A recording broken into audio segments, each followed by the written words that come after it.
저는 수조 원대의 자산을 보유한 7개의 다국적 기업을 이끄는 총수입니다. 하지만 결혼 생활 6년 동안 제 남편은 그 사실을 전혀 알지 못했습니다. 그는 제가 그저 주방에서 밥을 짓고 소일거리나 하며 시간을 때우는 평범한 전업주부라고만 생각했습니다. 그러던 어느 날 대기업 부사장으로 승진한 그가 갑작스럽게 이혼을 요구했습니다. 그가 가장 놀란 것은 제가 그 즉시 단 한 방울의 눈물도 흘리지 않고 매달리거나 이유를 묻지도 않은 채 동의했다는 사실일 것입니다. 그리고 바로 그 순간이 그가 자신의 선택에 대한 참혹한 대가를 치르게 될 나날의 시작이었습니다. 지금부터 그 이야기를 들려드리겠습니다. 그날 밤은 우리의 결혼 6주년 기념일이었습니다. 저녁 식사는 서울 시내 한강이 내려다 보이는 아주 고급스러운 레스토랑에서 진행되었습니다. 은은한 조명이 한강 물결 위로 부서지고 잔잔한 재즈 음악이 적당한 볼륨으로 흐르고 있었습니다. 밖에서 본다면 누구라도 로맨틱한 저녁을 즐기는 행복한 부부라고 생각했을 것입니다. 하지만 처음부터 끝까지 남편의 시선이 저를 계속 피하고 있다는 것은 저만이 아는 사실이었습니다. 남편의 이름은 민준입니다. 저녁 식사 내내 민준은 평소 즐기던 와인잔에 입도 대지 않았습니다. 그는 끊임없이 스마트폰을 쳐다보다 화면을 끄기를 반복하며 마치 아주 어려운 결정을 내려야 하는 사람처럼 수심에 잠겨 있었습니다. 저는 그 이유를 알고 있었습니다. 사실 그가 외도를 하고 있다는 것을 거의 1년 전부터 알고 있었기 때문입니다. 그 여자는 유진이라는 이름의 남편 직속 비서였습니다. 저보다 5살이 어렸고 외모가 빼어났으며 말을 예쁘게 하고 남자들의 환심을 사는 법을 아주 잘 아는 여자였습니다. 민준의 눈에 그녀는 잔잔했던 결혼 생활에 나타난 신선한 바람 같았을 것입니다. 하지만 제 눈에는 그저 자신의 것이 아닌 것을 탐내며 헛된 망상에 빠진 철없는 여자일 뿐이었습니다. 저는 그들이 어디서 만나는지, 어디로 여행을 가는지, 연말 보너스로 민준이 그녀에게 몰래 사준 명품백이 무엇인지까지 모두 알고 있었습니다. 심지어 유진이 자신이 곧 부사장 사모님이 될 날이 머지않았다고 믿으며 강남의 최고급 아파트를 알아보고 다닌다는 사실도 알고 있었습니다. 하지만 저는 단 한 번도 입 밖으로 내지 않았습니다.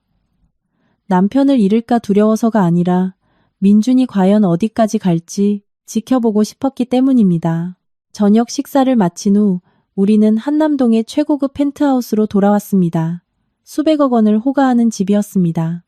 민준은 늘 그 집이 우리 부부가 알뜰하게 모은 돈으로 산 것이라고 굳게 믿고 있었습니다. 그는 그 돈이 사실 제가 소유한 여러 기업 중 단 한 곳에서 하루 만에 벌어들인 순수익에 불과하다는 것을 꿈에도 몰랐습니다. 집에 도착하자 그는 묵묵히 식탁을 정리했습니다. 저는 소파에 앉아 마지막 크리스털 글라스를 닦고 있었습니다. 기묘할 정도로 고요한 공기가 흘렀습니다. 잠시 후 민준이 불렀습니다. 지윤아, 서재로 잠깐 올래? 저는 글라스를 내려놓았습니다. 그래.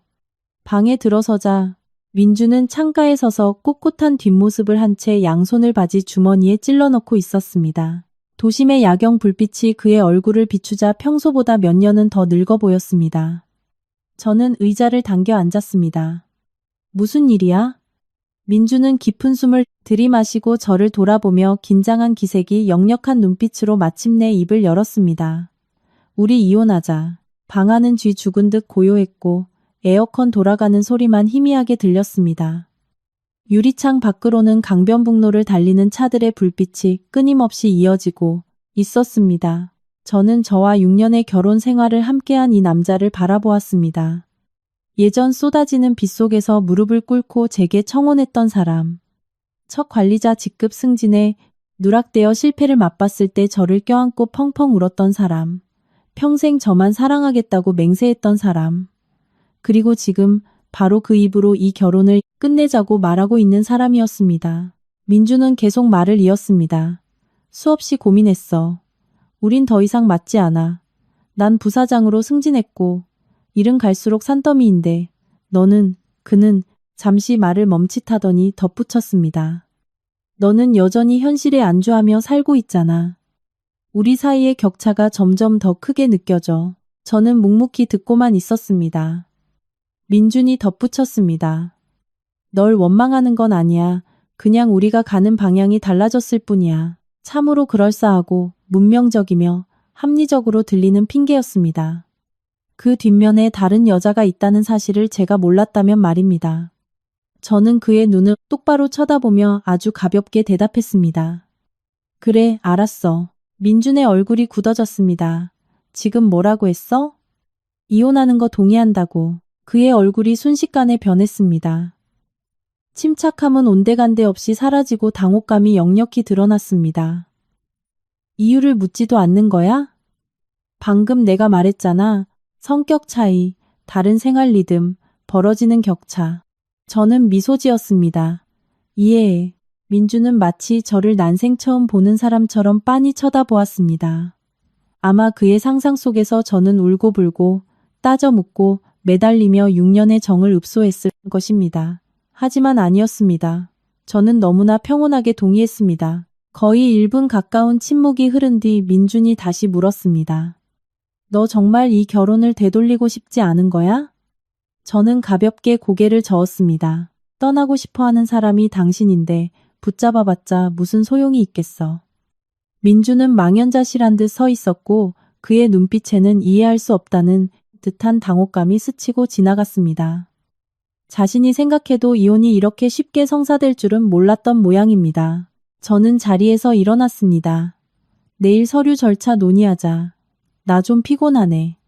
말을 마치고 방을 나섰습니다. 등 뒤로 문이 닫힐 때까지도 저를 좇는 민준의 시선이 느껴졌습니다. 그날 밤 저는 잠들지 않았습니다. 침대 머리맡에 있는 비밀 서랍을 열었습니다. 그 안에는 깔끔하게 정리된 법률 서류들이 있었습니다. 7개 파일은 세계 각국에서 운영되는 7개의 거대 기업을 의미했습니다. 친환경 에너지, 환경테크, 금융투자, 산업제조, 의료, 물류, 인공지능. 이 모든 것이 제 이름으로 되어 있었습니다. 저는 파일 표지에 양각으로 새겨진 글씨를 가볍게 쓸어내린 뒤 스마트폰을 들어 개인 비서실장에게 전화를 걸었습니다. 수화기 너머로 즉각 응답이 들려왔습니다. 네, 회장님. 내일 아침 9시 본사 로펌 변호인단 전원 집무실로 소집하세요. 이혼 서류를 준비해야겠습니다. 비서는 몇 초간 침묵했습니다. 매우 놀란 기색이 역력했지만 이내 신속하게 대답했습니다. 네, 알겠습니다. 바로 조치하겠습니다. 전화를 끊고 창가로 다가갔습니다. 창밖의 서울은 밤에도 여전히 찬란하게 빛나고 있었습니다. 6년 전 민준과 결혼할 때 저는 제가 평범한 여자처럼 살 수 있을 거라 생각했습니다. 제 신분도 자산도 제가 소유한 거대한 세계도 모두 숨겼습니다. 돈이 아닌 사랑에서 출발한 결혼을 원했으니까요. 그리고 민준은 한때 제 선택이 옳았다고 믿게 해주었습니다. 하지만 결혼이라는 제도의 가장 큰 시련은 가난이 아니었습니다. 바로 한 사람이 다른 한 사람보다 자신이 더 높은 위치에 있다고 착각하기 시작할 때였습니다. 감사함이 경멸로 변할 때, 사랑이 권태로 변할 때, 그리고 여자가 자신이 가진 것을 내세우지 않는다는 이유만으로 무가치한 존재로 취급받을 때 말입니다. 다음 날 아침, 민준이 아직 깨기도 전에 저는 제 그룹 본사 최고층에 마련된 전용 회의실에 앉아 있었습니다. 국내 최고의 대형 로펌 변호사 3명이 대기 중이었고 테이블 위에는 이혼 합의서 초안이 놓여 있었습니다. 저는 서류를 한 장 한 장 넘긴 뒤 방 안에 있는 모두를 경악하게 만든 한마디를 무심하게 툭 던졌습니다. 공동재산은 단 1원도 가져오지 않겠습니다. 대신 이혼 절차는 3일 안에 완벽하게 마무리하세요. 회의실의 정적이 감돌았습니다. 제가 왜 그런 결정을 내리는지 이해하는 사람은 아무도 없었습니다. 남편이 평생 모은 가장 큰 재산이라고 착각하는 그 돈이 사실 제게는 사막의 모래알 한 알에 불과하다는 것을 아는 사람은 저뿐이었으니까요. 그리고 제가 이 이혼 후에 벌일 일이야말로 모든 사건의 진정한 시작이었습니다. 그 순간 비서실장의 스마트폰이 울렸습니다. 화면을 확인한 그녀의 안색이 미세하게 굳어졌습니다. 회장님, 문제가 생겼습니다. 유진이라는 그 여자가 방금 전 남편분 회사에 나타나서 자신이 곧 부사장 사모님이 될 것이라고 공개적으로 떠들고 다닌다고 합니다. 저는 손에 쥐고 있던 만년필을 내려놓았습니다. 입가에 옅은 호선이 그려졌습니다. 누군가는 자신의 자리가 될 것이라 착각하는 그곳에 발을 들이길 위해 몹시 안달이 난 모양이었습니다. 그날 아침 유진이 민준의 회사에 나타나 자신이 곧 부사장 사모님이 될 것이라고 동네방네 떠벌렸다는 보고를 듣고도 저는 크게 놀라지 않았습니다. 사실 이런 결과는 오래전부터 예상했던 바였습니다. 거의 1년 가까이 남의 결혼 생활에 끼어들기 위해 안간힘을 쓴 여자가 가장 고대하던 순간이 바로 빛을 보는 그날 아니겠습니까? 저는 눈앞에 서류철을 덮고 집무실의 통유리창 밖을 내다보았습니다. 초고층 빌딩에서 내려다 보이는 서울 도심은 거대한 캔버스 같았습니다. 아래쪽에 인파는 바쁘게 삶을 영위하고 있었고 도시의 한 구석에서 한 부부의 결혼 생활이 막을 내렸다는 사실을 아는 이는 없었습니다. 3명의 변호사가 제 맞은편에 앉아 있었습니다. 가장 연장자인 대표 변호사가 조심스레 입을 열었습니다. 회장님, 감히 질문 하나 드려도 되겠습니까? 제가 고개를 끄덕이자 그는 잠시 머뭇거리다 말을 이었습니다. 회장님의 재력과 현재 쥐고 계신 외도 증거들을 고려하면 재산 분할에서 훨씬 유리한 고지를 점할 수 있습니다. 상간녀 소송과 유책 배우자에 대한 위자료 청구까지 더해지면 상대방에게 치명적인 타격을 줄 수 있는데 왜 이렇게 쉽게 손을 놓으시려는 겁니까? 저는 아주 옅게 미소를 지었습니다. 제가 되찾고자 하는 것은 단 한 번도 돈이었던 적이 없으니까요. 방안이 숙연해졌습니다. 저는 아직 손가락에 끼워져 있는 결혼 반지를 내려다보았습니다. 6년 전 민준이 직접 끼워준 반지였습니다. 그때 우리는 젊었고 10평도 채 안 되는 비좁은 반지하 빌라에서 신혼을 시작했습니다. 찜통 같은 여름날, 낡은 선풍기가 밤새 삐걱대며 돌아가곤 했죠. 찜통 같은 여름날, 민주는 저를 끌어안고 부부가 서로 사랑하기만 한다면 이 작은 방에서 평생을 살아도 행복할 것이라고 속삭였습니다. 사람이란 참 이상합니다. 손에 쥔 것이 없을 때는 진심을 다하기 쉽지만 알량한 성공을 조금이라도 맛보고 나면 자신이 과거에 어떤 사람이었는지 쉽게 잊어버리니까요. 저는 반지를 빼서 테이블 위에 올려놓았습니다. 마무리하세요. 이미 내 것이 아닌 것을 억지로 쥐고 있는 건 무의미합니다. 변호사들이 물러간 후 비서실장이 새로운 서류철을 건넸습니다. 유진에 대한 뒷조사 자료였습니다. 파일을 열어보았습니다. 유진 29세. 지방. 소도시 출신으로 서울의 적당한 4년제 대학을 졸업한 뒤 약 2년 전 민준의 비서로 입사했습니다. 초반 기록은 평범했지만 뒤로 갈수록 흥미로운 사실이 드러났습니다. 알고 보니 유진에게는 민준을 만나기 전 오랜 기간 교제한 남자친구가 있었습니다. 건실한 건설 현장 엔지니어로 수입도 안정적이고 집안도 화목한 사람이었죠. 양가에서 결혼 이야기까지 오가는 상황이었으나 민준이 영업본부장으로 파격 승진을 하던 바로 그 시점에 유진은 남자친구를 매몰차게 찾습니다. 그녀가 친구들에게 떠벌린 이별 사유는 여자는 미래가 있는 남자를 골라야 한다는 것이었습니다. 파일을 덮으며 저는 화가 나기보다는 안타까운 마음이 들었습니다. 허영심을 조차 알량한 자존심마저 내던진 젊은 여자가 안타까웠고 한때 제 든든한 버팀목이었던 남자가 자신을 그토록 쉽게 잃어버렸다는 사실이 애석했습니다. 점심 무렵 갑자기 스마트폰이 울렸습니다. 시어머니였습니다. 평소 먼저 연락을 잘 안 하시는 분이라 조금 의아했습니다. 전화를 받았습니다. 네, 어머니. 수화기 너머로 무척 밝은 목소리가 들려왔습니다. 지윤아, 오늘 저녁에 민준이랑 같이 밥 먹으러 와라. 가슴이 쿵하고 내려앉았습니다. 아직 소식을 모르시는 게 분명했습니다. 저는 잠시 침묵하다 조용히 대답했습니다. 어머니, 죄송하지만 오늘 저녁엔 못 갈 것 같아요. 왜? 무슨 일 있어? 일이 좀 바빠서요. 시어머니는 웃으시며 말씀하셨습니다.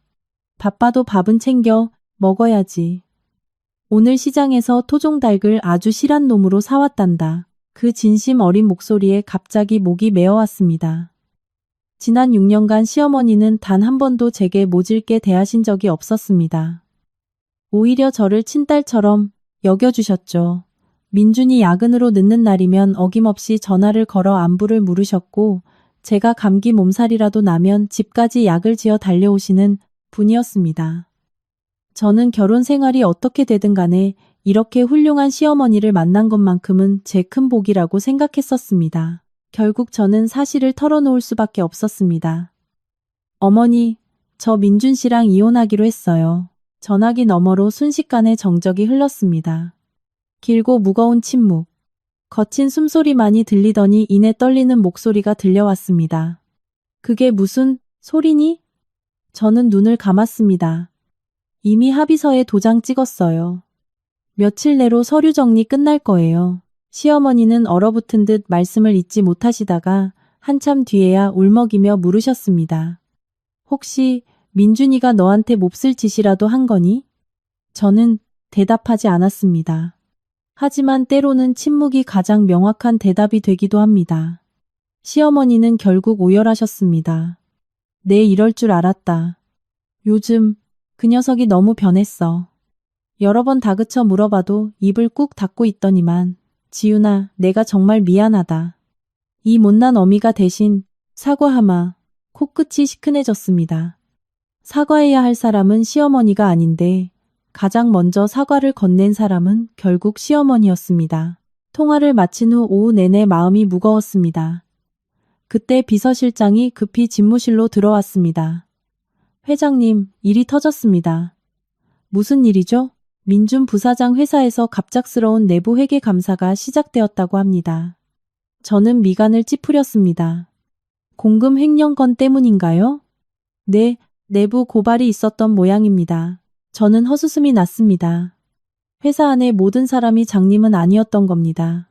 비정상적인 자금 흐름의 징후는 결국 꼬리가 밟히게 마련이니까요. 그날 오후 민준의 회사 내부 블라인드 게시판과 메신저의 동영상 하나가 퍼지기 시작했습니다. 익명의 직원이 올린 영상이었습니다. 영상 속에서 유진은 동료들에게 큰 소리로 떠벌리고 있었습니다.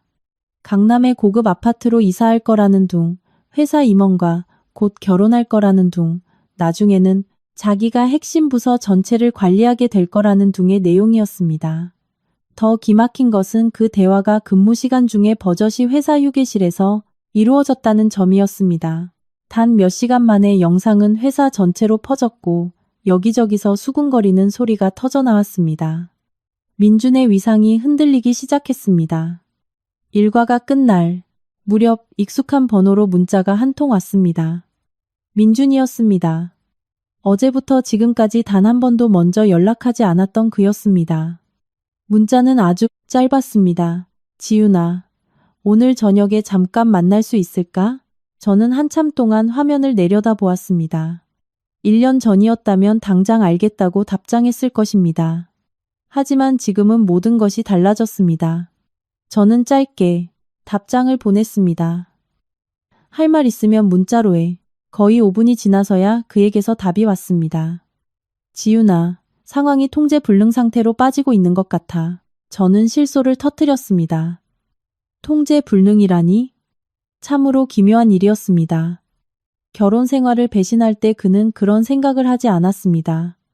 유진과 미래를 계획하며 돈을 쓸 때도 그는 통제 불능을 걱정하지 않았습니다. 오직 이 사태가 자신의 직위와 명성에 타격을 주기 시작하자 그제야 일이 뜻대로 굴러가지 않는다는 걸 깨달은 것입니다. 제가 답장을 보내기도 전에 폰이 다시 울렸습니다. 이번에는 사설 탐정에게서 온 문자였습니다. 내용 역시 짧았습니다. 회장님, 아주 중요한 사실을 발견했습니다.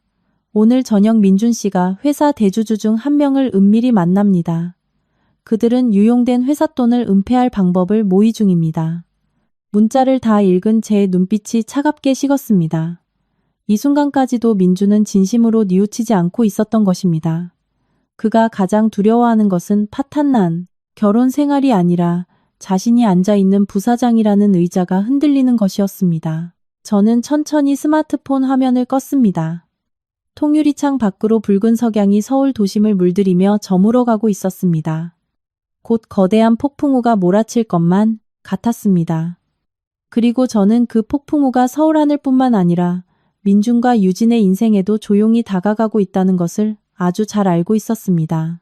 다만 그들은 자신들을 기다리고 있는 미래가 오늘 벌어진 일들보다 훨씬 더 끔찍하리라는 사실을 아직 깨닫지 못하고 있을 뿐이었습니다. 탐정으로부터 민준과 대주주의 은밀한 회동에 대한 문자를 받고도 저는 즉시 답장하지 않았습니다. 책상 위에 폰을 내려놓고 천천히 따뜻한 차를 한 잔 따랐습니다.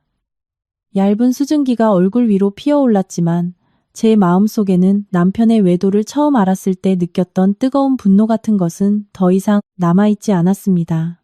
사람이 너무 오랫동안 상처를 받다 보면 어느 순간 감정이 잔잔해지는 법인가 봅니다. 모든 것을 잊어서가 아니라 모든 것을 꿰뚫어보게 되었기 때문일 것입니다. 저는 젊은 날의 순정을 다 바쳐 민준을 사랑했습니다. 두 사람이 마음만 맞으면 어떤 시련도 극복할 수 있을 거라 믿었습니다. 하지만 사랑이란 한 사람의 일방적인 노력만으로는 유지될 수 없는 것이었죠. 한쪽이 마음을 바꾸기 시작하면 남은 한 사람이 아무리 발버둥 쳐도 소용없는 일이었습니다. 그날 저녁 저는 평소보다 일찍 한남동 아파트로 돌아왔습니다. 민주는 아직 돌아오지 않았고 거실은 어두컴컴했습니다.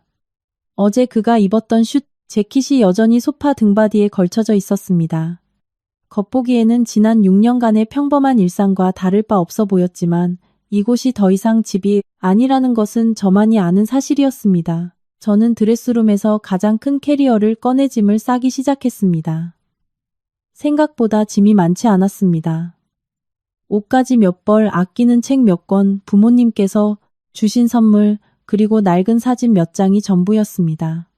물건을 집어들 때마다 추억이 밀려왔습니다. 석촌호수 앞에서 찍은 웨딩 사진. 그날 민주는 환하게 웃으며 사랑이 가득한 눈빛으로 저를 바라보았죠. 저는 침대 가장자리에 앉아 그 사진을 한참 바라보다가 결국 서랍 속에 다시 넣어두었습니다. 아름다운 일은 과거에 남겨두는 편이 낫습니다. 억지로 품고 있으면 마음만 더 아플 뿐이니까요. 밤 9시쯤 현관문이 열리는 소리가 났습니다. 민준이 돌아왔습니다. 그는 거실 한가운데 놓인 캐리어를 보고는 그 자리에 얼어붙었습니다. 본래도 피곤해 보이던 그의 얼굴이 더욱 창백하게 질렸습니다. 지금 뭐 하는 거야? 제가 평온하게 마지막 셔츠를 개며 대답했습니다. 짐 싸잖아. 어디로 가게? 호텔. 민준이 다급하게 다가왔습니다. 왜 굳이 나가서 지내려는 건데? 저는 그를 바라보았습니다. 우리 이혼할 거잖아. 한 집에 계속 있는 건 무의미해. 민준은 침묵했습니다. 그의 시선이 캐리어로 떨어졌고 한참 뒤에야 쉰 목소리로 입을 열었습니다. 지윤아, 꼭 이렇게 매정하게 굴어야겠어? 저는 아주 가볍게 실소를 터뜨렸습니다. 그 웃음소리에 민준은 흠칫 놀랐습니다. 매정하다고? 이 결혼 생활을 배신한 게 누군데? 민준은 고개를 숙인 채 아무 말도 하지 못했습니다. 사건이 터진 후 처음으로 그의 얼굴에서 진정한 죄책감을 엿볼 수 있었지만 안타깝게도 모든 것은 너무 늦어버렸습니다. 제가 캐리어를 끌고 현관 쪽으로 향하려는 순간 민준의 스마트폰이 울렸습니다. 발신자 이름이 화면에 선명하게 떠올랐습니다. 유진. 민준은 당황하여 전화를 끊으려 했지만 저는 이미 보았습니다. 저는 그저 희미하게 미소 지었습니다. 받아. 당신 기다리나 보네. 민준은 극도로 난처한 표정으로 저를 바라보다가 결국 전화를 받았습니다. 제가 일부러 엿들으려 한 것은 아니었지만 집안이 너무 고요해 소화기 넘어 유진의 목소리가 꽤 선명하게 들렸습니다. 부사장님, 지금 어디세요? 제가 수십 통이나 전화했잖아요. 회사 회계 감사 일은 대체 어떻게 된 거예요? 오늘 인사팀장이 저를 따로 불렀 말이에요. 저 무서워 죽겠어요. 민주는 목소리를 낮추며 달랬습니다. 당황하지 마. 네가 생각하는 것만큼 심각한 상황 아니야. 유진은 거의 울부짖다시피 했습니다. 하지만 감사팀에서 이미 회계장부 데이터를 다 가져갔다고요. 그 지출 내역을 발견하면 어떡해요? 민준의 시선이 다급하게 저를 향했습니다. 극도로 초조해 보였습니다. 그는 황급히 발코니 쪽으로 걸어가며 통화를 이어갔습니다. 저는 뒤도 돌아보지 않고 조용히 캐리어를 끌고 집을 나섰습니다. 엘리베이터 문이 닫힐 때 멀리서 민준의 실루엣이 보였습니다. 무언가 저를 부르려 하는 것 같았지만 결국 아무 말도 내뱉지 못했습니다. 그날 밤 저는 제 그룹 소유의 최고급 5성급 호텔 프레지덴셜 스위트룸에 머물렀습니다. 통유리를 통해 서울 도심의 찬란한 야경이 한눈에 들어왔습니다. 비서실장이 제게 새로운 서류처를 가져다 주었습니다. 회장님, 추가 정보가 들어왔습니다. 받아든 서류는 민준 회사 측의 재무 보고서였습니다. 내용을 살펴볼수록 제 미간은 깊게 패였습니다. 횡령된 회사 돈의 규모가 처음 예상했던 몇백만 원 수준이 아니라 무려 수억 원대에 달했기 때문입니다. 모든 금액은 교묘하게 쪼개져 여러 항목으로 결제되어 있었습니다. 해외여행, 명품 선물, 접대비, 강남 펜트하우스 렌트비, 외제차 리스, 심지어 제주도 최고급 풀빌라 휴양 비용까지 포함되어 있었습니다. 이 모든 지출을 승인한 최종 결제자는 민준이었고 실무를 집행한 사람은 다름 아닌 유진이었습니다. 저는 파일을 덮었습니다. 고통스럽다기보다는 참담한 실망감이 밀려왔습니다. 한때 그토록 원칙을 중시하던 민준, 규정을 어긴 동료를 질책하던 그가 고작 허영심과 탐욕 때문에 스스로 도덕적 한계를 무너뜨렸다는 사실이 씁쓸했습니다. 다음 날 아침 룸서비스로 조식을 먹고 있는데 시어머니에게서 전화가 왔습니다. 밤새 우신 듯 목소리가 심하게 잠겨 있었습니다. 지윤아, 내가 널 좀 만나도 되겠니? 저는 짧게 한숨을 내쉬었습니다. 네, 어머니. 오후 2시 석촌호수 인근의 단골 카페로 나갔습니다. 시어머니는 이미 나와 기다리고 계셨습니다. 며칠 사이 몰라보게 늙으신 듯 했습니다. 저를 보자마자 어머니의 눈시울이 다시 붉어졌습니다. 우리 며느리 그새 야위었네. 저는 어머니 옆에 앉았습니다. 저 괜찮아요, 어머니. 어머니는 덜덜 떨리는 손으로 제 손을 꽉 잡았습니다. 내가 다 들었다. 아침에 민준이랑 통화했어. 저는 아무 말도 하지 않았습니다. 어머니는 목이 메어 말씀하셨습니다. 그놈이 다지 잘못이라고 털어놓더구나. 내가 자식을 잘못 키웠다. 다 내 죄야. 저는 어머니의 손을 가만히 마주 쥐었습니다. 어머니 잘못이 아니에요. 각자의 선택에 대한 책임은 본인이 져야 하는 거니까요. 어머니의 볼 위로 눈물이 뚝뚝 떨어졌습니다. 나는 그저 애통할 뿐이다. 널 잃는 게 애통하고 이 화목했던 가정이 깨지는 게 애통해. 저 역시 마음이 무겁게 가라앉았습니다. 지난 6년의 세월이 결코 거짓은 아니었습니다. 시어머니와의 정은 진심이었고 가족끼리 나누었던 따뜻한 저녁 식사도 서로를 향한 걱정도 모두 진짜였습니다. 그저 민준이 그 소중함을 지켜내지 못했을 뿐입니다. 헤어질 무렵 어머니는 핸드백에서 조심스레 작은 상자 하나를 꺼내셨습니다. 이건 네가 시집 올 때 내가 예물로 주었던 가락지다. 이제 너에게 다시 돌려주마. 상자를 열어보니 순금으로 세공된 쌍가락지가 들어있었습니다. 어머니가 그토록 아끼시던 예물이었습니다. 저는 고개를 저었습니다. 어머니가 가지고 계세요. 저는 필요 없습니다. 하지만 어머니는 기어코 제 손에 상자를 쥐어주셨습니다. 친정 애미가 딸에게 주는 선물이라고 생각해다오. 그 말을 듣는 순간 결국 제 눈시울도 붉어지고 말았습니다. 저는 어머니를 끌어안았습니다. 수년 만에 처음으로 두 여자는 붐비는 카페 한 구석에 조용히 기대어 안았습니다. 더 이상 아무 말도 필요 없었습니다. 어떤 관계는 끝이 나겠지만 진심으로 쌓아올린 정만큼은 마음속에 영원히 남을 거라는 걸 두 사람 모두 알고 있었으니까요. 그날 저녁 호텔로 돌아오자마자 스마트폰이 요란하게 울려댔습니다. 비서실장이었습니다. 그녀의 목소리는 평소와 다르게 무척 다급했습니다. 회장님, 큰일 났습니다. 저는 소파에서 몸을 일으켰습니다. 무슨 일입니까? 남편분 회사에서 긴급 인사위원회가 열렸습니다. 회계감사에서 중대한 재무 비리가 적발되었고 가장 먼저 한 사람이 직위해제 및 대기 발령 조치를 받았습니다. 비서는 몇 초간 말을 멈추더니 이내 덧붙였습니다. 바로 유진입니다. 창밖으로는 초여름의 첫 비가 한강 수면 위로 흩뿌리고 있었습니다. 도시의 네온 사인이 젖은 아스팔트 위로 길게 번지며 아름다우면서도 서글픈 풍경을 만들어냈습니다. 유진의 대기 발령. 예상보다 소식이 훨씬 빨리 들려왔습니다. 하지만 제 이목을 끈 것은 유진의 징계보다 민준의 태도였습니다. 비서의 보고에 따르면 그날 오후 열린 긴급 임원 회의에서 경영진은 비정상적 지출에 연루된 모든 관련자에게 서면 소명을 요구했다고 합니다. 유진은 실무 집행자였기에 즉각 직무가 정지되었습니다. 반면 새로 취임한 부사장인 민준은 추가 조사가 필요하다는 이유로 임시 보류 상태였습니다. 하지만 사내의 모두가 알고 있었습니다. 그건 시간 문제일 뿐이라는 것을. 한번 내부 감사의 도마 위에 오른 이상 무사히 빠져나갈 수 있는 사람은 아무도 없었습니다. 제가 노트북을 덮으려던 찰나 스마트폰이 울렸습니다. 민준이었습니다. 화면을 몇 초간 바라보다 결국 통화 버튼을 눌렀습니다. 수화기 너머는 무겁게 가라앉아 있었고 그의 거친 숨소리만 들려왔습니다. 지윤아. 그의 목소리가 심하게 갈라져 있었습니다. 지금 바빠? 무슨 일인데? 말해. 그는 한참을 망설이다 입을 열었습니다. 유진이가 대기 발령을 받았어. 알아. 제가 가볍게 코웃음을 쳤습니다. 당신 회사에서 벌어진 일, 지금 업계의 소문, 다 퍼졌어. 민주는 피곤함이 역력한 목소리로 한숨을 쉬었습니다. 지윤아, 내 모든 게 무너져 내리는 기분이야. 저는 대답하지 않았습니다.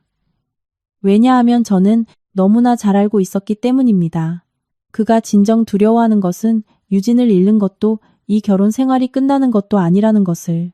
그가 10년 가까운 세월을 바쳐 기어 올라간 부사장이라는 자리, 그 지위와 명성을 잃는 것이 두려울 뿐이었습니다. 예상대로 몇 초 뒤 그가 말을 이었습니다. 경영진이 나를 의심하기 시작했어. 일부 대주주들도 압박을 가하고 있고 만약 이 사건이 더 파헤쳐진다면 내 자리는. 그는 말끝을 흐렸습니다. 저는 아주 건조하게 물었습니다. 그래서 나보고 어쩌라는 거야? 전화기 너머로 한참 동안 무거운 침묵이 흐르더니 그가 천천히 대답했습니다. 너를 한 번만 만나고 싶어. 딱 한 번만. 안 될까? 저는 빗물이 흘러내리는 통유리창을 바라보며 마침내 입을 열었습니다. 며칠 뒤면 이혼 절차 마무리될 거야. 그때 가서 얘기해. 지금은 만날 이유가 없어. 말을 마치고 전화를 끊었습니다. 가슴은 예전처럼 흔들리지 않았습니다. 가장 큰 상처의 파도가 지나가고 나면 굳이 따져 묻고 싶은 마음조차 사라져 버리기 때문입니다. 완전히 내려놓게 된 것이죠. 다음 날 아침, 저는 그룹 본사 집무실로 출근했습니다. 평범한 하루였지만 일정은 빽빽했습니다. 일본 파트너사와의 미팅, 유럽 투자 포트폴리오 보고 수도권 친환경 산업단지 확장 계획 결제 등 쉴 틈이 없었습니다. 점심시간이 다가올 무렵 비서실장이 노크를 하고 들어왔습니다. 회장님, 손님이 찾아오셨습니다. 누구죠? 민준 부사장님의 아버님이십니다. 저는 다소 놀랐습니다. 결혼한 이후 시아버지는 무척 과묵하신 분이었습니다. 평생 중학교 교사로 일하시다 은퇴하신 분으로 성품이 소박하고 자식들의 사생활에 간섭하는 법이 없으셨습니다. 자리에서 일어나 응접실로 나갔습니다. 시아버지는 단정하게 소파에 앉아 계셨는데 예전보다 머리가 훨씬 희끗희끗해 보였습니다. 저를 보자마자 시아버지가 벌떡 일어서셨습니다. 지윤아, 앉아라. 저는 따뜻한 차를 따라 드렸습니다. 아버님, 여긴 어쩐 일이세요? 시아버지는 곧바로 대답하지 않으셨습니다. 한참이 지나서야 힘겹게 입을 여셨습니다. 내가 민준이 놈을 대신해서 사과하러 왔다. 저는 순간 말문이 막혔습니다. 시아버지는 고개를 아주 깊이 숙이셨습니다. 이른을 바라보는 노인, 평생 교단에서 제자들의 존경을 받아온 스승이 자식의 허물 때문에 며느리 앞에서 고개를 숙이고 계신 것입니다. 저는 황급히 다가가 만류했습니다. 아버님, 이러지 마세요. 저는 아버님과 어머님을 원망하지 않아요. 시아버지는 한숨을 내쉬며 슬픈 눈빛으로 말씀하셨습니다. 하지만 나는 내 자신이 원망스럽구나. 어릴 때부터 민준이는 참 착실한 아이였는데 어쩌다 저 지경이 되었는지. 저는 시아버지의 맞은편에 앉았지만 무슨 위로의 말을 건네야 할지 알 수 없었습니다. 때로는 당사자보다 부모의 가슴이 더 무너져 내리는 법이니까요. 시아버지는 저를 한참 동안 바라보시더니 불쑥 물으셨습니다. 아직 그놈을 사랑하니? 그 질문에 저는 허를 찔린 듯 했습니다. 침묵이 흘렀고 오랜 시간이 지난 뒤에야 저는 조용히 대답했습니다. 예전엔 정말 많이 사랑했어요. 시아버지는 고개를 끄덕이셨습니다. 그래, 알겠다. 진심으로 사랑했던 사람이 상처도 가장 깊게 받는 법이지. 온 마음을 다해 결혼 생활에 충실했던 사람만이 배신당했을 때 미련 없이 돌아설 용기도 낼 수 있는 거란다. 시아버지는 자리를 뜨기 전 테이블 위에 작은 상자 하나를 남겨두셨습니다. 내 시어미가 오래전부터 넣어주려고 준비해둔 거란다. 이제 내가 대신 전해주마. 상자를 열어보니 화려하진 않지만 정성스럽게 보관된 옥팔찌가 들어있었습니다. 순간 제 눈시울이 시큰해졌습니다. 시아버지가 떠나신 후 저는 한참을 그 자리에 우두커니 앉아 있었습니다. 6년의 결혼 생활 동안 제가 가장 아쉬운 것은 그 집도 돈도 아니었습니다. 저를 진심으로 가족으로 여겨주었던 시부모님의 따뜻한 마음을 뒤로해야 한다는 사실이 가장 마음 아팠습니다. 그날 오후 갑작스러운 이변이 발생했습니다. 비서실장이 창백하게 질린 얼굴로 집무실로 뛰어들어왔습니다. 회장님, 큰일 났습니다. 무슨 일이죠? 유진이 방금 경찰에 소환 조사를 받으러 갔습니다. 저는 흠칫 놀랐습니다. 횡령건 때문에요? 그것뿐만이 아닙니다. 비서는 책상 위에 서류철을 내려놓았습니다. 감사 과정에서 다수의 위조 영수증이 발견되었고 일부 결제 서류의 내용이 조작된 정황이 포착되었습니다. 재무 기록을 의도적으로 훼손한 혐의까지 더해졌습니다. 미간이 찌푸려졌습니다. 상황이 생각보다 훨씬 심각했습니다. 서류 위조의 고의성이 입증된다면 형사처벌을 피하기 어려울 것입니다. 그때 제 스마트폰이 울렸습니다. 이번엔 탐정이었습니다. 회장님, 방금 중요한 사실을 하나 포착했습니다. 민준 씨가 지금 유진을 만나러 급히 이동 중입니다. 상태가 매우 불안정해 보입니다. 시계를 보니 오후 4시였습니다. 민준이 이 시국에 허둥지둥 유진을 만나러 간다는 것은 사태가 자신의 통제 범위를 완전히 벗어났음을 깨달았다는 뜻이었습니다.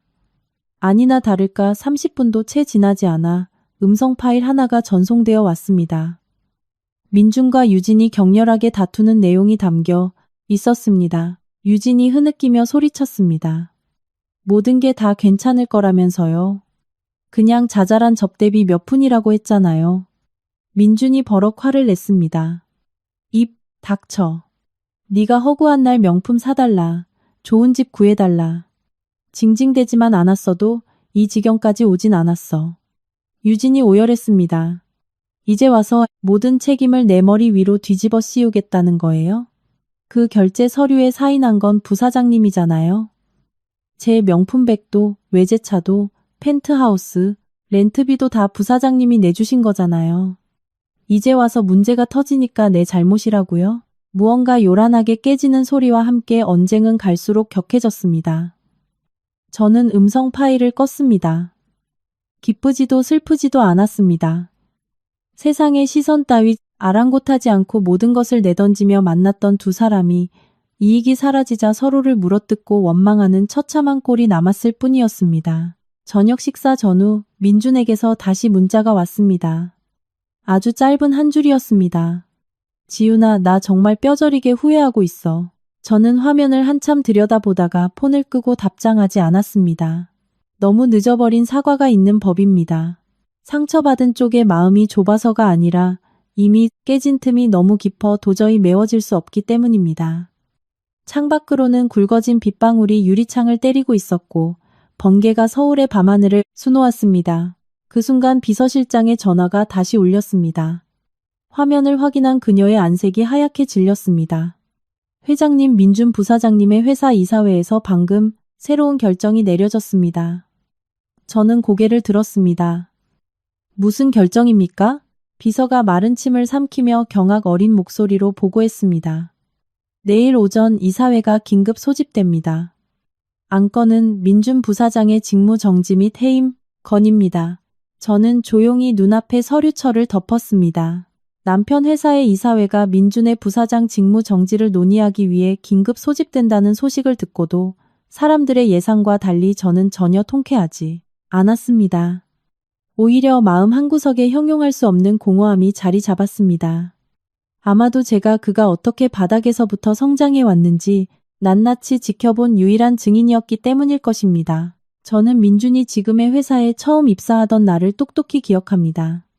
아울렛에서 싸게 산 기성복 정장을 입고 거울 앞에서 넥타이를 수십 번이나 고쳐 매던 그였죠.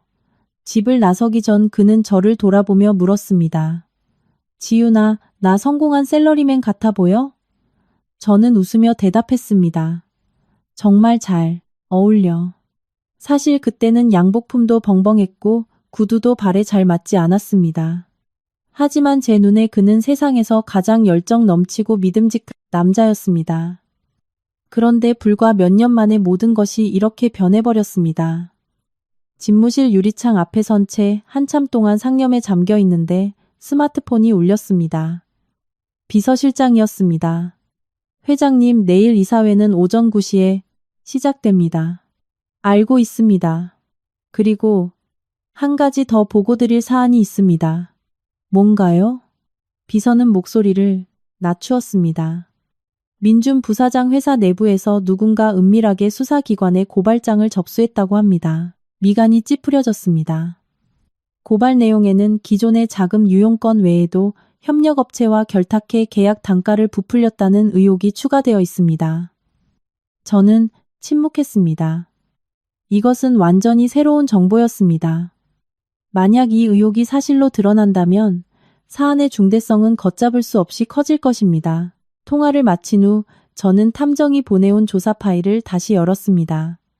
지난 몇 달 동안 저는 단 한 번도 민준을 해치기 위해 먼저 움직인 적이 없었습니다. 그저 필요할 때 저 자신을 방어하기 위해 증거를 수집했을 뿐입니다. 하지만 지금 돌아가는 상황을 보니 저 외에도 무수히 많은 사람들이 이미 그의 뒤를 캐고 있었던 것이 분명했습니다. 조직 내에서 한번 신뢰를 잃으면 무너지는 것은 시간 문제일 뿐이었습니다. 다음 날 아침 서울 하늘은 잔뜩 찌푸려 있었습니다. 그룹 본사 회의실로 걸어가던 중 시어머니의 문자를 받았습니다. 시간 괜찮니? 잠깐 얼굴 좀 보고 싶은데. 화면을 보자마자 전화를 걸었습니다. 수화기 너머로 들려오는 어머니의 목소리가 심하게 갈라져 있었습니다. 지훈아, 내가 지금 민준이 회사 로비에 와 있단다. 가슴이 철렁 내려앉았습니다. 무슨 일이세요, 어머니? 사람들이 못 들어가게 막는구나. 안에서 임원들끼리 비밀 회의를 하고 있다고. 시어머니의 목소리에서 짙은 오열이 배어 나왔습니다. 늙으신 어머니가 아들의 소식을 듣기 위해 회사 복도 밖을 서성이는 모습을 상상하니 제 마음마저 천근만근 무거워졌습니다. 어머니, 일단 댁으로 돌아가 계세요. 무슨 일이 생기면 제가 바로 알려드릴게요. 어머니는 잠시 침묵하더니 조그만 목소리로 물으셨습니다. 지훈아, 만약 나중에 민준이가 빈털터리가 되더라도 네가 한 번만 용서해주면 안 되겠니? 그 질문에 저는 숨이 턱 막혔습니다. 허공을 멍하니 바라보다 아주 오랜 시간이 흐른 뒤에야 대답했습니다. 어머니 용서하는 것과 다시 예전으로 돌아가는 것은 전혀 다른 문제예요. 전화기 너머로는 더 이상 아무 말도 들리지 않았고 깊은 한숨 소리만 남았습니다. 어머니는 여전히 우리가 재결합하기를 바라고 계시겠지만 그 희망이 갈수록 희박해지고 있다는 것을 본인도 알고 계셨을 것입니다. 오전 9시 정각 민준의 회사에서 이사회가 시작되었습니다. 비서실장을 통해 실시간으로 상황이 업데이트되었습니다. 오전 10시 15분 한 이사가 민준의 직위 임시정지를 강력히 요구. 오전 10시 40분 3명의 대주주가 이에 동의. 오전 11시 격렬한 논쟁. 일부는 공식 조사 결과가 나올 때까지 민준을 유임시키자고 주장했고 다른 쪽은 기업 이미지가 심각하게 훼손되고 있다며 즉각 조치를 촉구했습니다. 그리고 오전 11시 30분 비서의 문자가 도착했습니다. 결과가 나왔습니다. 아주 짧은 문장이었습니다. 민준 부사장, 직무 정지 처분 확정. 저는 아무 말 없이, 감정의 동요도 없이 그 자리에 오래도록 가만히 앉아 있었습니다. 이 결과는 이미 예정된 수순이나 다름없었으니까요. 오후 1시쯤 우리 그룹의 회의가 막 끝났을 때 비서가 손님이 찾아왔다고 보고했습니다. 응접실로 나간 저는 그곳에 앉아있는 사람을 보고 깜짝 놀랐습니다. 바로 유진이었습니다. 며칠 만에 보았을 뿐인데 그녀의 행색은 완전히 달라져 있었습니다. 뺨은 푹 패여 있었고 화장은 번져 있었으며 눈빛에는 피로와 극도의 불안감이 가득했습니다. 저를 보자마자 유진이 용수철처럼 튕겨 일어났습니다. 회장님, 저는 무표정하게 소파에 앉았습니다. 무슨 일로 날 찾아온 거죠? 유진은 두 손을 꽉 쥐고 있었습니다. 극도로 긴장한 상태가 분명했습니다. 사과드리고 싶어서요. 저는 아무 대꾸도 하지 않았습니다. 그녀는 고개를 푹 숙였습니다. 제가 잘못했습니다. 제가 주제넘게 사모님 가정에 끼어들면 안 되는 거였어요. 하지만 그땐 정말로 민준 부사장님이 저를 진심으로 사랑한다고 착각했어요. 눈앞의 여자를 물끄러미 바라보았습니다. 사건이 터진 이후 처음으로 그녀의 눈에서 오만함이 완전히 사라져 있었습니다. 오직 극도의 패닉만이 남아 있었죠. 유진이 울먹거리며 말을 이었습니다. 아시나요? 어제 부사장님이 저한테 모든 책임을 다 뒤집어 씌웠어요. 제가 협박했다고요. 제가 무리한 요구를 했다고요. 다 내 탐욕 때문이라고요. 그녀의 눈에서 눈물이 주르륵 흘러내렸습니다. 제가 잘못한 건 인정해요. 하지만 부사장님이 그렇게까지 철저하게 꼬리를 자를 줄은 정말 몰랐어요. 저는 작게 한숨을 내쉬었습니다. 인생의 어떤 교훈은 반드시 스스로 처절한 대가를 치러야만 깨달을 수 있는 법입니다. 그래서 날 찾아온 진짜 목적이 뭡니까? 유진이 고개를 숙이며 가방에서 작은 USB 하나를 꺼냈습니다. 이 안에 제가 비서로 일하면서 우연히 복사해둔 파일들이 있습니다. 회사 경영진 중 한 명과 관련된 자료예요. 유진은 USB를 테이블 위에 올려놓으며 덧붙였습니다. 그 사람이 모든 일의 배후에 있는 진짜 설계자입니다. 민준 부사장님은 그저 장기 말에 불과했어요. 저는 침묵했습니다. 며칠 만에 처음으로 묘한 호기심이 일었습니다. 사태가 제가 생각했던 것만큼 단순하지 않은 것 같았습니다. 유진은 눈물을 닦으며 말했습니다. 절 안 믿으실 거란 거 알아요. 하지만 이 자료를 보시면 이해하실 겁니다. 말을 마친 그녀는 자리에서 일어나며 저를 향해 허리를 깊이 굽혀 인사했습니다. 죄송합니다. 절 용서하시지 않더라도 이 말씀만은 꼭 드리고 싶었어요. 그녀가 쫓기듯 집무실을 빠져나가는 뒷모습을 저는 오래도록 바라보았습니다. 세상 일이란 참으로 얄궂습니다. 남의 가정에 당당하게 쳐들어왔던 여자가 이제는 저에게 가장 먼저 고개를 숙이며 목숨을 구걸하고 있으니까요. 그날 저녁 호텔 대신 한남동 집으로 돌아간 저는 유진이 남기고 간 USB를 열었습니다. 노트북 화면에 수많은 폴더가 떴습니다. 계약서, 내부, 이메일, 회의록, 은밀한 금융거래 내역들. 파일을 하나씩 열어볼수록 제 안색은 점점 차갑게 식어갔습니다. 왜냐하면 서류에 가장 많이 등장하는 이름이 민준이 아니라 회사 이사회의 핵심 멤버 중 한 명인 최 이사라는 인물이었기 때문입니다. 그는 수년간 회사에 거대 이권 사업을 은밀히 주무르고 있었고 민준은 그저 그에게 이용당한 얼굴마담에 불과했던 정황이 역력했습니다. 그때 갑자기 스마트폰이 울렸습니다. 모르는 번호였습니다. 전화를 받자 중후하고 침착하지만 묘한 압박감이 느껴지는 남자의 목소리가 들려왔습니다. 안녕하십니까, 지훈 씨. 우리가 만나서 대화할 필요가 있을 것 같군요. 저는 미간을 찌푸렸습니다. 누구시죠? 수화기 너머의 남자가 가볍게 소리내어 웃었습니다. 조금 전까지 당신이 보고 있던 그 파일 속에 적혀 있던 이름의 주인입니다. 심장이 쿵 하고 내려앉았습니다. 남자는 계속해서 말했습니다. 민준에 대해 당신이 아직 모르는 비밀이 있습니다. 진실을 알고 싶다면 내일 혼자 나를 만나러 오십시오. 통화는 일방적으로 끊어졌습니다. 방 안은 쥐 죽은 듯 고요해졌습니다.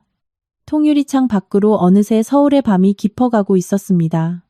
창밖 아래로는 강변북로를 지나는 수많은 차량이 끝없는 불빛의 강을 이루고 있었습니다. 조용한 방 안에는 에어컨 돌아가는 소리와 모니터에서 뿜어져 나오는 푸르스름한 빛만이 남아 있었습니다. 그 남자는 제가 방금 전까지 USB 속 파일들을 보고 있었다는 사실을 정확히 알고 있었습니다. 이는 그가 이 사건의 모든 흐름을, 심지어 저의 일거수일투족까지 은밀하게 감시하고 있다는 뜻이었습니다. 더 끔찍한 사실은 유진이 저에게 이 USB를 넘겼다는 것조차 알고 있을 확률이 높다는 것이었습니다. 저는 즉시 노트북을 덮고 비서실장에게 전화를 걸었습니다. 10초도 채 되지 않아 그녀가 전화를 받았습니다. 비서실장님, 당장 한 사람의 뒷조사를 진행하세요. 누구 말씀이십니까, 회장님? 저는 방금 전 모든 서류에 등장했던 이름을 입에 올렸습니다. 최 이사. 전화기 너머에서 순간 정적이 흘렀습니다. 민준 부사장님 회사 이사회의 그 최 이사 말씀이십니까? 맞아요. 그의 모든 이력, 차명으로 소유한 유령 회사들, 그리고 최근 5년간의 자금 흐름을 전부 샅샅이 뒤지세요. 최대한 빨리 내 책상 위에 올려놓으셔야 합니다. 네, 명심하겠습니다. 전화를 끊고 나서 따뜻한 커피를 한 잔 내렸습니다. 왠지 모를 불안감이 엄습했습니다. 민준의 외도를 처음 알았을 때부터 이혼을 결심할 때까지만 해도 모든 상황은 아주 명확하게 흘러갔습니다. 남편의 배신, 비서의 개입, 그리고 파탄난 결혼 생활. 하지만 방금 나타난 서류들은 이 모든 사건을 훨씬 거대하고 복잡한 미로 속으로 밀어넣고 있었습니다. 만약 민준이 정말로 최 이사에게 철저히 이용당한 꼭두각시에 불과했다면 그는 왜 단 한 번도 반항하지 않았을까요? 그리고 왜 하필 지금 이 시점에 최 이사가 먼저 저에게 연락을 취해온 것일까요? 다음 날 아침 8시 정각, 비서실장이 두툼한 서류철을 들고 집무실로 들어왔습니다. 그녀의 표정을 보자마자 상황이 심상치 않다는 것을 직감했습니다. 무슨 일 있나요? 그녀는 책상 위에 서류를 조심스레 내려놓았습니다. 회장님, 이 자료를 직접 보시는 게 좋을 것 같습니다. 파일을 열었습니다. 첫 페이지는 최 이사에 대한 기본적인 프로필이었습니다. 58세, 다수의 대기업 고위 임원을 역임한 인물로 금융 및 투자, 업계의 정책의 마당발로 통하는 인물이었습니다. 하지만 제 눈길을 사로잡은 것은 그 다음 페이지부터였습니다. 최근 3년 동안 최 이사와 직간접적으로 연관된 페이퍼 컴퍼니들이 민준의 회사로부터 수천억 원대에 달하는 거대 용역 계약을 싹쓸이하다시피 따냈습니다. 그중 일부 계약은 단가가 비정상적으로 부풀려진 정황이 뚜렷했습니다. 마지막 페이지로 넘어가자 제 시선이 한 곳에 멈췄습니다. 그 모든 결제 서류의 최종 승인란에는 아주 익숙한 서명이 적혀 있었습니다. 민준. 저는 몇 초간 숨을 멈췄습니다. 비서실장이 조심스럽게 물었습니다. 어떻게 보십니까, 회장님? 저는 짧게 한숨을 내쉬었습니다. 이용당했든 자의였든 그 결제판에 도장을 찍고 서명한 것은 결국 그 사람이에요. 그건 그 사람이 모든 책임을 져야 한다는 뜻이죠. 비서는 조용히 고개를 끄덕였습니다. 누구도 그 사실을 부정할 순 없겠죠. 실수든 고의든 서명은 서명이니까요. 성인이라면 자신의 결정에 책임을 져야 합니다. 오전 10시쯤 최 이사로부터 약속 장소를 알리는 문자가 도착했습니다. 한강변에 위치한 고급 프라이빗 한정식집이었습니다. 도심에서 약간 벗어나 있어 다른 사람들의 눈에 띄지 않으면서도 밀담을 나누기에 최적의 장소였습니다. 저는 잠시 고민하다 그를 만나기로 결정했습니다. 물론 혼자 가지는 않았습니다. 경호팀 2명이 제 차를 멀찍이서 뒤따랐고 비서실장은 식당의 다른 방에 미리 자리를 잡고 대기했습니다. 제 신변의 안전을 가볍게 여길 순 없으니까요. 오전 11시 최 이사가 나타났습니다. 제 상상과는 전혀 다른 모습이었습니다. 화려한 명품 슈트 차림일 줄 알았던 그는 아주 수수하고 단정한 하얀 셔츠에 어두운 슬랙스를 입고 있었고 입가에는 여유로운 미소가 번져 있었습니다. 사전에 정보를 알지 못했다면 수천억 원대 금융비리 의혹의 중심에 선 인물이라고는 상상조차 할 수 없는 인상이었습니다. 그는 제 맞은편에 앉았습니다. 안녕하십니까, 지윤 씨. 나와주셔서 감사합니다. 저는 표정 변화 없이 담담하게 응수했습니다. 본론만 말씀하시죠. 최 이사는 저를 빤히 바라보더니 가볍게 웃음을 터뜨렸습니다. 참으로 비범한 여장부시군요. 민준이 입에 침이 마르도록 얘기했던 그 소박한 전업주부의 모습과는 완전히 다릅니다. 저는 대꾸하지 않았습니다. 그는 찻잔을 들어 한 모금 마신 뒤 천천히 입을 열었습니다. 당신이 내 뒤를 캐고 있다는 건 잘 알고 있습니다. 하지만 오늘 변명 따위를 늘어놓으러 온 게 아닙니다. 단지 당신에게 한 가지 진실을 알려주기 위해 왔을 뿐이죠. 저는 그의 눈을 똑바로 쳐다보았습니다. 그 진실이라는 게 뭡니까? 최 이사는 찻잔을 탁자 위에 내려놓았습니다. 리스리샹 단 한 번도 스스로 원해서 당신을 배신한 적이 없습니다. 저는 침묵했습니다. 그의 말을 믿어서가 아니라 끝까지 들어보기 위해서였습니다. 그가 말을 이었습니다. 3년 전 민준이 중간 관리자로 막 승진했을 때 그 친구는 내부 계약 과정에서 비정상적인 자금 흐름을 눈치챘습니다. 상부로 보고하려 했지만 누군가 그 입을 막았죠. 그게 누구였죠? 아주 많은 사람들이었습니다. 그 중에는 당연히 나도 포함되어 있었고요. 방 안의 공기가 급격히 무거워졌습니다. 그는 계속해서 덧붙였습니다. 그 당시 민주는 너무 젊고 유능했으며 성공에 대한 열망이 컸습니다. 그리고 결국 현실과 타협하는 길을 선택했죠. 저는 주먹을 꽉 쥐었습니다. 가장 뼈아픈 진실이었습니다. 강요에 의한 굴복이 아니라 잘못된 권력과 자의로 타협했다는 사실 말입니다. 최 이사는 제 속마음을 읽은 듯 고개를 끄덕였습니다. 맞습니다. 아무도 그의 목에 칼을 들이밀지 않았습니다. 하지만 첫 타협이 이루어지고 난 후 모든 것은 그의 통제를 완전히 벗어나 버렸죠. 그는 서류 가방에서 누런 서류 봉투 하나를 꺼내 제 쪽으로 밀었습니다. 당신이 직접 확인해 보시죠. 봉투를 열어보니 3장의 사진이 들어 있었습니다. 첫 번째 사진은 3년 전의 민준이었습니다. 지금보다 훨씬 앳된 얼굴로 회사 지하 주차장에서 누군가와 얼굴을 붉히며 격렬하게 언쟁을 벌이는 모습이었습니다. 두 번째 사진 속 민준은 어두컴컴한 카페 구석에 홀로 앉아 극도로 지친 눈빛을 하고 있었습니다. 그리고 세 번째 사진. 그것은 다름 아닌 사직서의 사본이었습니다. 서명란에는 분명히 민준의 이름이 적혀 있었고 작성 날짜는 약 2년 전이었습니다. 저는 고개를 들어 그를 노려보았습니다. 이게 다 뭡니까? 최 이사가 대답했습니다. 그 친구는 모든 걸 내려놓고 회사를 떠나려 했습니다. 하지만 결국 돈, 권력, 그리고 점점 더 높은 자리로 올라갈 때 느끼는 그 알량한 성취감 때문에 그 자리에 주저앉고 말았죠. 저는 사진들을 내려다보며 과거의 수많은 파편들을 떠올렸습니다. 민준이 며칠 밤을 뜬 눈으로 지새우던 날들, 까닭 없이 저에게 짜증을 내던 모습들, 무거운 중압감에 짓눌려 소파에 쓰러져 자던 모습들. 어쩌면 이 모든 비극은 아주 오래전부터 시작되었는지도 모릅니다. 단지 제가 눈치채지 못했거나 아니면 애써 외면하고 싶었을 뿐이겠죠. 그때 테이블 위에 둔 스마트폰이 다급하게 울렸습니다.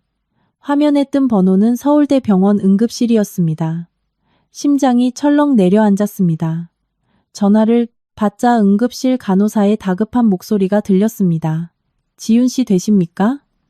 네, 제가 보호자입니다. 시아버님이 방금 급성 심정지로 응급실에 실려 오셨습니다. 현재 심폐소생술 중이니 즉시 병원으로 오셔야겠습니다. 머릿속이 하얗게 변했습니다. 불과 며칠 전만 해도 제 눈앞에서 꼿꼿하게 앉아 정갈하게 차를 따르시며 아들을 대신해 사과하시던 분이었습니다. 어쩌다 갑자기 응급실로 실려가신 걸까요? 저는 서둘러 핸드백을 챙겨 들고 자리에서 일어났습니다. 최 이사가 저를 쳐다보았습니다. 무슨 일이라도 생겼습니까? 저는 대답조차 하지 않고 황급히 한정식 집을 빠져나왔습니다. 차에 올라타 시동을 거는데 다시 전화가 울렸습니다. 이번엔 민준이었습니다. 수화기 너머로 들려오는 그의 목소리는 알아듣기 힘들 정도로 심하게 떨리고 있었습니다. 지윤아. 아버지가 쓰러지셨어. 의사가 지금 안 좋대. 어떻게 해? 저는 강변북로 위를 쏜살같이 달리는 차량의 불빛들을 멍하니 바라보며 극도의 불안감에 휩싸였습니다. 만약 아버님에게 무슨 일이라도 생긴다면 민준뿐만 아니라 저를 친딸처럼 아껴주셨던 시어머니가 받으실 충격과 고통은 이루 말할 수 없을 거라는 걸 너무나 잘 알고 있었기 때문입니다. 한정식 집에서 대학병원 응급실까지는 차로 20분도 채 걸리지 않는 거리였지만 그날 제가 느낀 시간은 하루처럼 길고 무겁게만 느껴졌습니다. 차창 밖으로 휙휙 지나가는 거리의 풍경 위로 시아버지의 모습이 계속해서 겹쳐 보였습니다. 그 자상하고 온화했던 분. 은퇴하신 지 한참 지났음에도 30년 넘게 교단에 서셨던 스승으로서의 기품을 잃지 않으셨던 아버님. 그런 분이 갑자기 길바닥에서 쓰러져 응급실로 실려오시리라고는 꿈에도 생각지 못했습니다. 응급실 입구에 도착하자 형광등 불빛이 창백하게 내리쬐는 복도에 특유의 소독약 냄새가 코를 찔렀습니다. 발걸음이 무거워졌습니다. 저 멀리 보오자 대기석에 시어머니가 웅크리고 앉아 계신 모습이 보였습니다. 두 손을 얼굴에 파묻은 채 허리를 잔뜩 굽히고 계셨고 불과 반나절 만에 하얀 머리카락이 몇 줌은 더 늘어난 듯 보였습니다. 제 발소리를 듣고 고개를 드신 시어머니의 붉어진 두 눈에서 왈칵 눈물이 쏟아졌습니다. 지윤아, 저는 다급히 다가가 어머니의 어깨를 감싸 안았습니다. 어머니 너무 걱정 마세요. 의사 선생님은 뭘 하시던가요? 어머니는 흐느끼며 말씀하셨습니다. 지금 안에서 정밀 검사를 하고 있단다. 길을 가다 갑자기 정신을 잃고 쓰러지셨대. 지나가던 사람이 119를 불러서 이리로 모셔왔다는구나. 저는 얼음장처럼 차가워진 어머니의 손을 꽉 쥐고 옆에 앉았습니다. 그때 복도 끝에 서 있는 민준의 모습이 보였습니다. 며칠 사이 그는 피골이 상접할 정도로 야위어 있었습니다. 늘 칼같이 다려져 있던 맞춤 슈트는 구겨질 대로 구겨져 있었고 수면 부족으로 눈 밑에는 짙은 다크서클이 내려앉아 있었습니다. 수백 명의 직원 앞에서 당당하게 프레젠테이션을 하던 엘리베이터 코스의 부사장은 온데간데였고 그저 넋이 나간 빈 껍데기만 서 있는 것 같았습니다. 민주는 저를 발견하고 눈빛이 심하게 흔들렸지만 그저 고개만 푹 숙일 뿐 입을 열지 못했습니다. 잠시 후 응급실 문이 열리고 담당 의사가 걸어 나왔습니다. 우리 셋은 동시에 자리에서 벌떡 일어났습니다. 시어머니가 가장 먼저 달려가 매달렸습니다. 선생님, 우리 남편은 괜찮은가요? 의사는 마스크를 벗으며 대답했습니다. 천만다행으로 응급조치가 제때 이루어져 고비는 넘기셨습니다. 그 한마디에 우리는 모두 안도의 한숨을 내쉬었습니다. 하지만 의사의 말은 끝나지 않았습니다. 그러나 심혈관계 수치가 매우 불안정합니다. 최근 환자분께서 극심한 정신적 스트레스에 시달리신 것으로 보입니다. 그 말을 듣자마자 시어머니는 그 자리에 주저앉아 오열하셨습니다. 민주는 쥐구멍이라도 찼듯 고개를 푹 숙였습니다. 저 역시 그 이유를 너무나 잘 알고 있었습니다. 민준의 외도와 비리 사건이 터진 이후 시부모님은 단 하루도 편히 발 뻗고 주무시지 못하셨을 것입니다. 집안의 명예, 아들의 나락, 그리고 파탄난 결혼 생활. 이 모든 무거운 짐이 70 노인들의 어깨를 무참히 짓누르고 있었던 것입니다. 아버님이 일반 병실로 옮겨지신 후 그제야 시어머니도 보호자용 간이 침대에 잠시 몸을 뉘이셨습니다. 저는 근처 식당에 가서 어머니가 드실 따뜻한 전복죽을 사왔습니다. 병동복도로 돌아왔을 때 민주는 여전히 벤치에 홀로 앉아 양손으로 머리를 감싼 채 바닥만 응시하고 있었습니다. 그냥 지나치려다 결국 걸음을 멈추고 그의 옆자리에 캔 커피 하나를 내려놓았습니다. 마셔. 민주는 화들짝 놀라 고개를 들었습니다. 한참 뒤에야 떨리는 손으로 커피를 쥐었습니다. 고마워. 우리는 긴 침묵 속에 나란히 앉아 있었습니다. 결국 민준이 먼저 입을 열었습니다. 나 때문에 아버지가 병원 신세를 지게 될 줄은 꿈에도 몰랐어. 저는 아무 대답도 하지 않았습니다. 그는 서글프게 쓰디쓴 웃음을 지었습니다. 어릴 땐 정말 아버지가 자랑스러워하는 아들이 되고 싶었어. 그런데 나이가 들고 사회생활을 할수록 점점 더 잘못된 길로 빠져들었나 봐. 돈만 많이 벌면, 더 높은 자리에 올라가면 네가 행복할 줄 알았어. 좋은 아파트에 살면서 남들의 부러움을 사는 게 성공인 줄 알았어. 그는 고개를 푹 숙였습니다. 그런데 결국 내 손으로 가장 소중한 걸 잿더미로 만들어버렸어. 눈앞에 그를 바라보는 순간 문득 아주 오래전의 민준이 떠올랐습니다. 제 생일날 제가 먹고 싶다던 케이크를 사기 위해 비를 맞으며 오토바이로 20km를 달려왔던 청년. 제가 열이 펄펄 끓어 아플 때 꼬박밤을 새워가며 물수건을 갈아주던 다정한 남편. 평생 제 손을 놓지 않겠다고 울먹이며 약속했던 사람. 하지만 너무나 안타깝게도 지금 제 옆에 있는 남자는 그 시절의 민준과는 너무도 다른 괴물이 되어 있었습니다. 바로 그 순간 민준의 스마트폰이 지독하게 울렸습니다. 화면을 확인한 그의 안색이 백지장처럼 하얗게 질렸습니다. 회사 번호였습니다. 전화를 받은 민준은 짧은 대답 몇 마디만 남긴 채 스마트폰을 바닥에 툭 떨어뜨렸습니다. 무슨 일이야? 제가 묻자 그는 한참 동안 멍하니 허공을 바라보더니 쇳소리 나는 목소리로 대답했습니다. 이사회에서 최종 해임 통보가 내려왔어. 난 이제 끝났어. 예상했던 결과였지만 마음 한구석이 덜컥 내려앉았습니다. 10년의 청춘을 바쳐 피땀으로 쌓아 올린 탑이 한순간에 무너져 내린 것입니다. 민준의 눈시울이 붉어지더니 굵은 눈물이 뚝뚝 떨어지기 시작했습니다. 직장도 명예도 가정도 모두 잃어버린 남자의 눈물이었습니다. 진짜 나락으로 떨어진 남자는 소리내어 울부짖지 않습니다. 그저 묵묵히 절망의 무게를 삼킬 뿐이죠. 때로는 그 침묵이 어떤 통곡보다도 잔인하게 가슴을 후벼 파는 법입니다. 저는 그를 위로하지도 원망하지도 않았습니다. 세상에는 반드시 자신이 직접 뼈저리게 겪어봐야만 깨달을 수 있는 교훈이 있는 법이니까요. 그때 비서실장에게서 전화가 걸려왔습니다. 회장님, 최신 정보가 들어왔습니다. 저는 복도 끝으로 걸어가 전화를 받았습니다. 무슨 일입니까? 그녀의 목소리는 매우 긴장되어 있었습니다.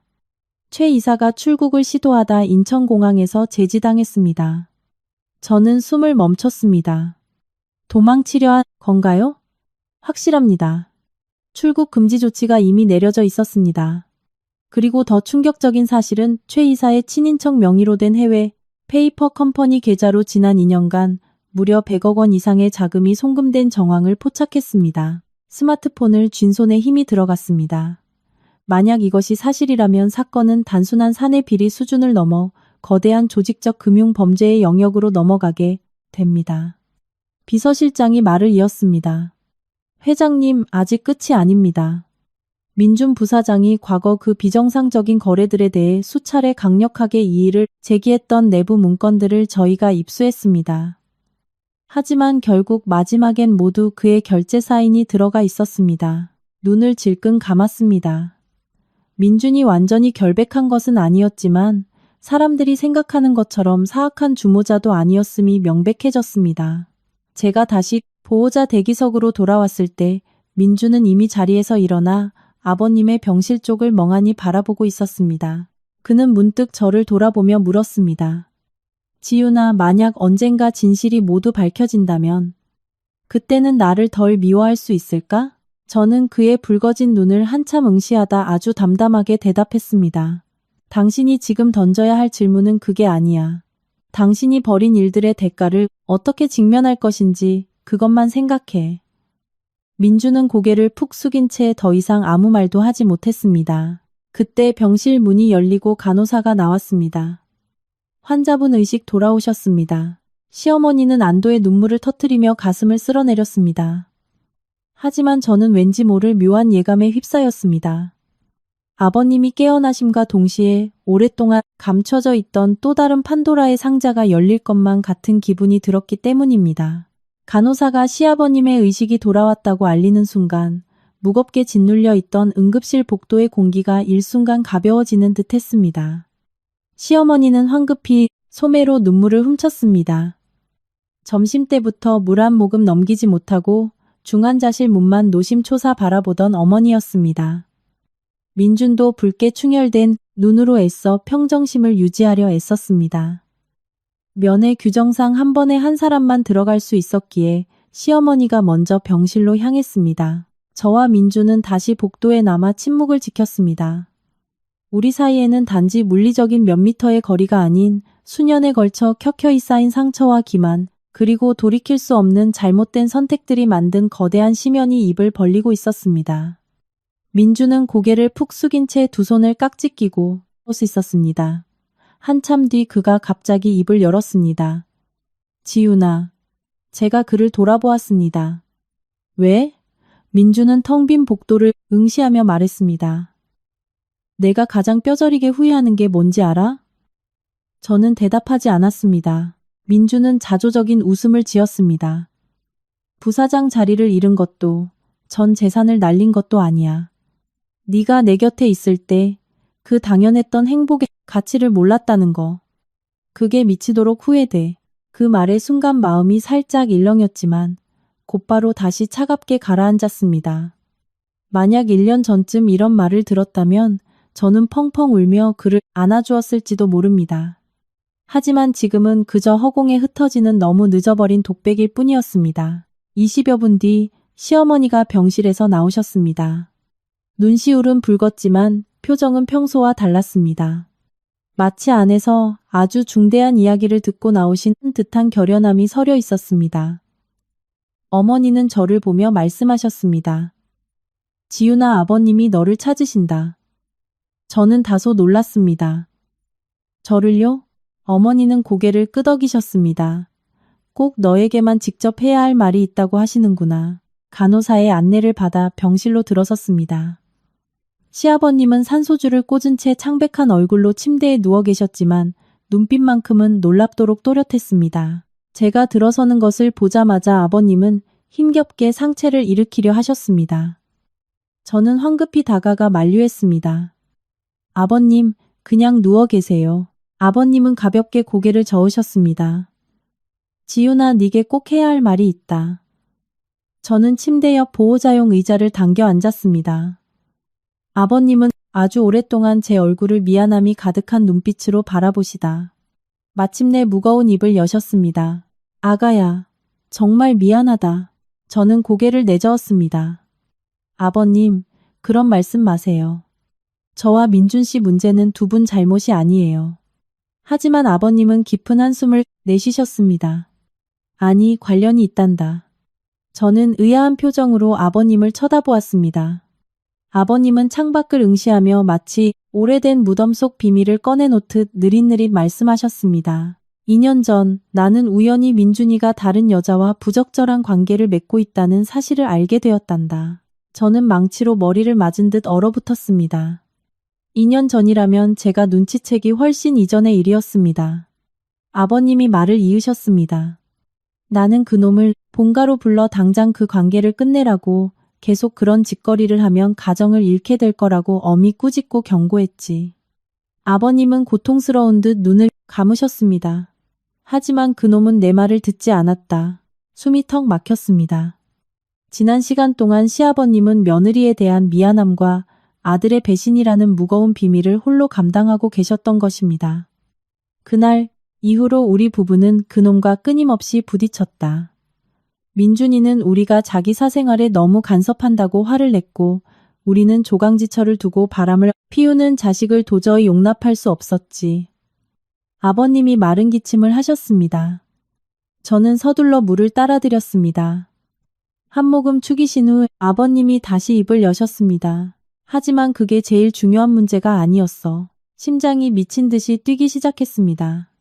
본능적으로 아버님이 하려는 말씀이 제가 쫓고 있는 그 거대한 비밀과 직결되어 있다는 것을 깨달았습니다. 아니나 다를까 아버님은 침대 옆 서랍장 손잡이를 더듬거리더니 낡은 서류 봉투 하나를 꺼내 제 손에 쥐어주셨습니다. 이건 내가 지난 2년 동안 애타게 쥐고 있던 거란다. 봉투를 열어보니 몇 장의 복사본이 들어있었습니다. 계약서, 사내 이메일 내역, 차명계좌, 송금 명세서 등이었습니다. 훑어볼수록 제 미간은 매섭게 일그러졌습니다. 최 이사의 이름과 수상한 자금 흐름이 빼곡히 적혀 있었습니다. 시아버님이 저를 바라보며 말씀하셨습니다. 2년 전 민준이가 이 서류 뭉치를 집으로 들고 왔었다.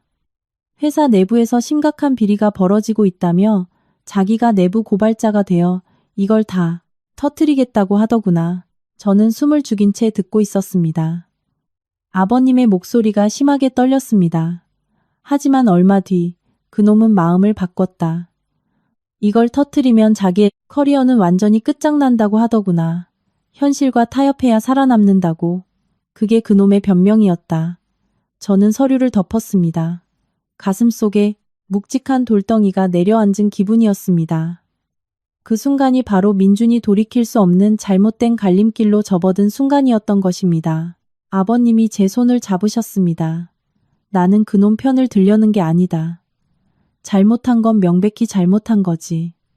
하지만 네가 이것만은 알아줬으면 해서 꺼낸 거야. 내 아들이 처음부터 그렇게 비열하고 타락한 괴물은 아니었다는 것을.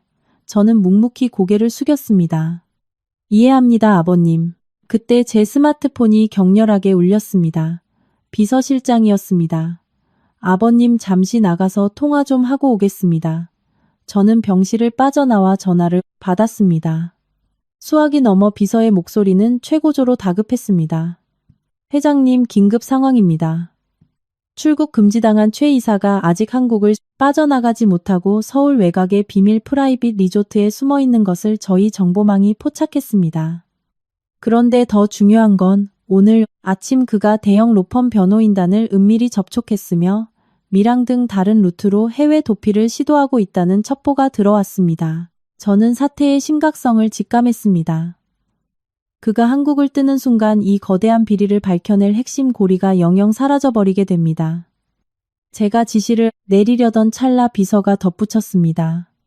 아직 끝이 아닙니다. 상간녀 유진의 차명 계좌로 오늘 새벽 최 이사 측 페이퍼 컴퍼니에서 무려 100억 원의 거액이 이체된 사실을 추가로 확인했습니다. 등골이 오싹해졌습니다. 돈의 출처가 최 이사라고요? 네, 확실합니다. 머릿속에서 모든 퍼즐 조각이 완벽하게 맞춰지는 기분이었습니다. 유진은 단순히 민준을 꼬여낸 상간녀가 아니었습니다. 그녀는 처음부터 최 이사가 민준을 통제하고 조종하기 위해 심어놓은 체스판의 말이었거나 최소한 철저하게 이용당한 미끼였던 것입니다.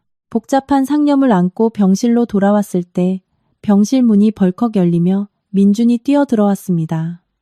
그는 헬쑥해진 얼굴로 아버지와 저를 번갈아 보았습니다. 시아버님이 그를 향해 손짓하셨습니다.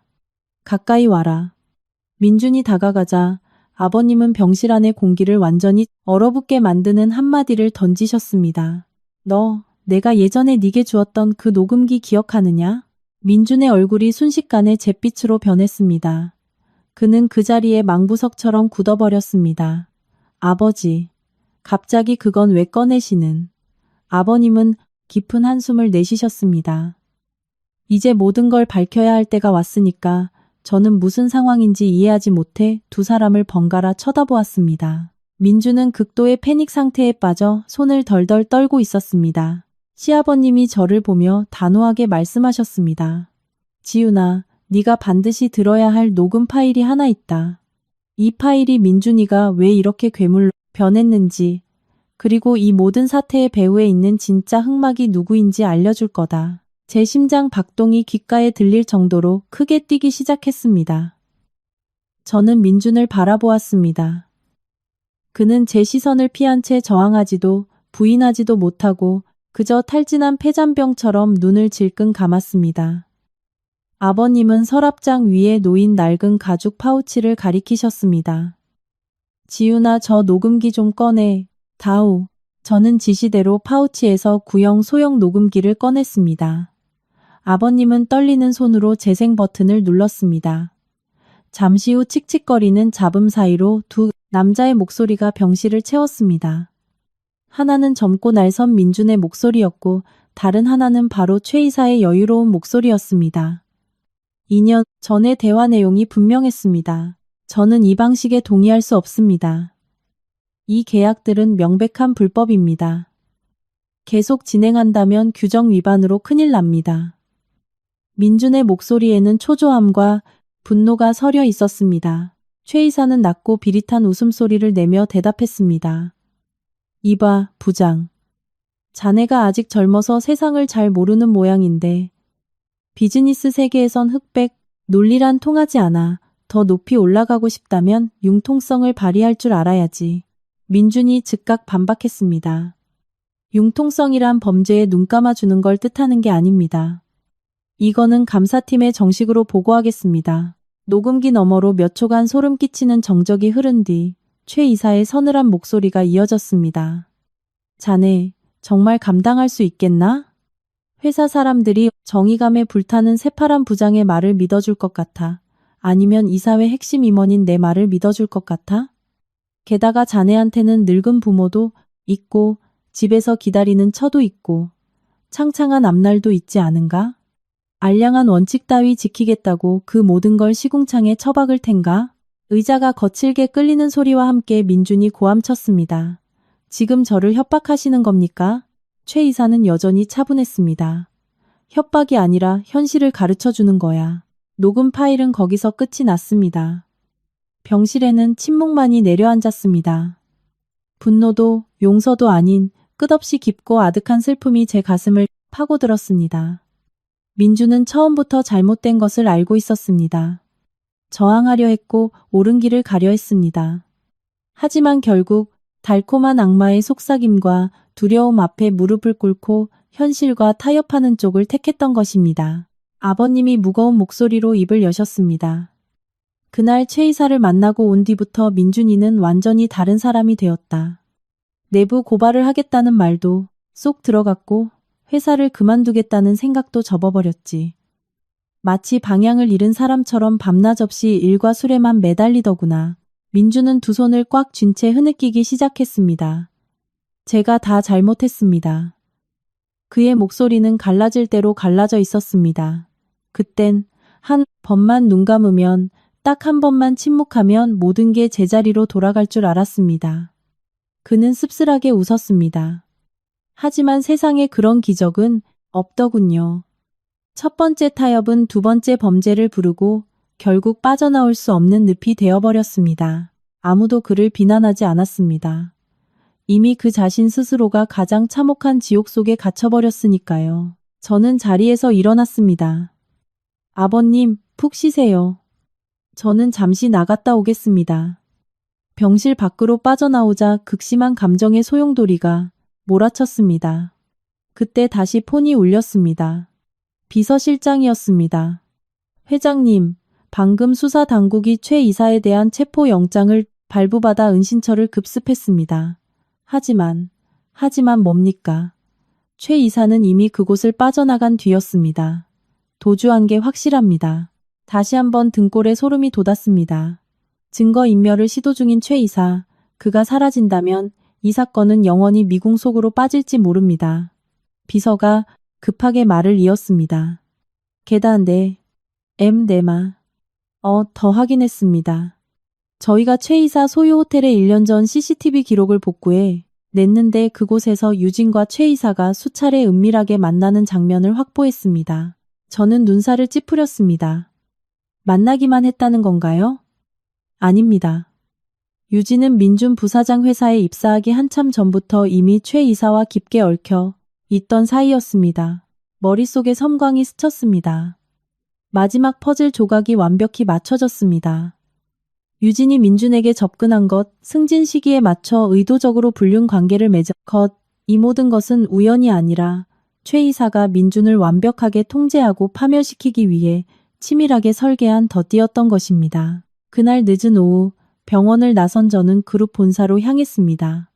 차 뒷좌석에 앉아 차창 밖으로 스쳐 지나가는 풍경을 바라보며 상념에 잠겼습니다. 한쪽에는 저를 배신한 전 남편이, 다른 한쪽에는 그의 회사 뒤에 도사린 끔찍한 금융 범죄의 그림자가 얽혀 있었습니다. 본사에 도착하자마자 비서실장이 새로운 서류철을 건넸습니다. 회장님, 확인해 보시죠. 파일을 열자 유진과 대포폰으로 추정되는 번호 사이에 수년간 통화 내역이 빼곡히 정리되어 있었습니다. 놀랍게도 그 번호의 주인은 최 이사의 최측근 신복이었습니다. 통화 기록은 유진이 민준을 만나기 무려 3년 전부터 시작되어 있었습니다. 저는 고개를 들어 비서를 쳐다보았습니다. 확실한 정보입니까? 여러 경로를 통해 크로스 체크를 마쳤습니다. 오차율은 제로에 가깝습니다. 저는 파일을 거칠게 덮었습니다. 속이 답답해져 왔습니다. 유진은 단순한 불륜녀가 아니었습니다. 최 이사의 거대한 비리 왕국을 지키기 위해 투입된 꼭두각시이자 트로이의 목마였습니다. 민준이 비록 제 발로 걸어 들어간 길이라 할지라도 그는 철저하게 계획된 거미줄에 걸려든 먹잇감이기도 했습니다. 바로 그때 제 집무실 문이 벌컥 열리며 누군가 뛰어들어왔습니다. 경호원들을 뿌리치고 막무가내로 밀고 들어온 사람은 놀랍게도 유진이었습니다. 며칠 전 보았을 때보다 상황이 훨씬 심각해 보였습니다. 옷은 찢겨 있었고 머리는 헝클어졌으며 공포에 질린 창백한 얼굴에는 핏기가 하나도 없었습니다. 저를 보자마자 그녀는 다급히 문을 걸어 잠그더니 바닥에 주저앉아 덜덜 떨며 애원했습니다. 회장님, 살려주세요. 제발 저 좀 살려주세요. 저는 자리에서 일어났습니다. 무슨 일이죠? 유진은 숨을 헐떡이며 오열했습니다. 그 사람들이 절 쫓고 있어요.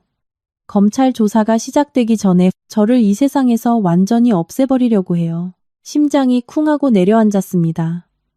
누가 당신을 없애려 한다는 겁니까? 유진은 집무실 사방을 두리번거리더니 공포에 질린 목소리로 한 사람의 이름을 토해냈습니다. 최 이사요. 넓은 집무실 안의 공기가 일순간 차갑게 얼어붙었습니다. 내가 다 잘못했어요. 제발 목숨만 살려주세요. 유진은 사시나무 떨듯 떨며 오열했습니다. 저는 그녀의 두 눈에서 그 어떤 가식도 없는 순수한 공포와 죽음에 대한 직감을 읽어냈습니다. 한때 권력과 돈을 믿고 하늘 높은 줄 모르고 날뛰던 그녀가 권력의 진짜 무서운 민낯을 마주하고 바닥에 엎드려 있는 꼴이었습니다. 저는 차분하게 물었습니다. 최 이사가 당신을 제거하려 한다고? 왜죠? 유진은 바닥에 엎드린 채 기어 들어가는 목소리로 대답했습니다. 제가 그 인간의 약점을 너무 많이 쥐고 있으니까요. 방 안에는 무거운 침묵이 감돌았습니다. 저는 말을 끊지 않고 기다렸습니다. 그녀는 크게 심호흡을 하더니 털어놓기 시작했습니다. 회장님 예상이 맞았어요. 저는 민준 부사장님을 만나기 전부터 이미 최 이사 밑에서 일하고 있었어요. 비서가 건넨 뒷조사 자료와 정확히 일치하는 내용이었습니다. 유진은 눈물을 훔치며 계속 말했습니다. 3년 전 저는 최 이사 소유의 위장 계열사 중 한 곳의 격리 직원이었어요. 그때 최 이사가 저를 신임해서 비밀 장부 관리를 맡겼죠. 그러다 갑자기 민준 부사장님 밑으로 들어가라고 지시했어요. 민준에게 접근하기 위해서? 처음엔 저도 그냥 업무 지시인 줄 알았어요. 그런데 민준 부사장님이 자꾸 내부 결제를 반려하고 바른 말을 하니까 최 이사가 저를 불러서 어떻게든 부사장님과 깊은 관계를 맺고 그의 약점을 잡으라고 시켰어요. 가슴 깊은 곳에서 서늘한 기운이 번져나갔습니다. 이것은 치정극을 가장한 완벽한 기업 사냥이었습니다. 유진이 울먹였습니다. 처음엔 진짜 그냥 명령이라서 따랐어요. 그런데 나중엔 저도 정말로 부사장님을 좋아하게 되어버렸어요.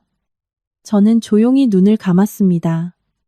이 사건에 연루된 자들의 가장 큰 패착이 바로 그것이었습니다. 권력과 돈을 좇아 시작된 게임의 비열한 이기심과 거짓된 감정이 뒤섞이면서 파국을 맞이한 것이죠. 유진은 고개를 들며 애원했습니다. 저를 벌레 보듯 하시는 거 알아요. 용서받을 생각도 없어요. 하지만 이것만은 아셔야 해요. 무엇을 말입니까? 유진은 떨리는 손으로 자신의 스마트폰을 꺼내 동영상 하나를 재생했습니다. 다소 흔들리는 앵글 속의 최 이사와 정체불명의 조폭 같은 사내가 밀실에서 대화를 나누는 장면이 담겨 있었습니다. 오디오는 잡음이 많았지만 핵심적인 내용은 충분히 들렸습니다. 민준이 그 자식, 더 이상 통제가 안 되면 당장 목을 쳐. 장부가 검찰 손에 넘어가게 해선 절대 안 돼. 그리고 그 비서년도. 알지? 쓸모가 다 했으니 조용히 치워버려. 영상을 보는 내내 제 심장 박동은 미친 듯이 뛰었습니다. 최 이사는 자신의 꼬리를 자르기 위해 민준은 물론이고 유진의 목숨까지 거두려 하고 있었습니다. 그때 제 스마트폰이 다시 울렸습니다. 비서실장이었습니다. 회장님, 속보입니다.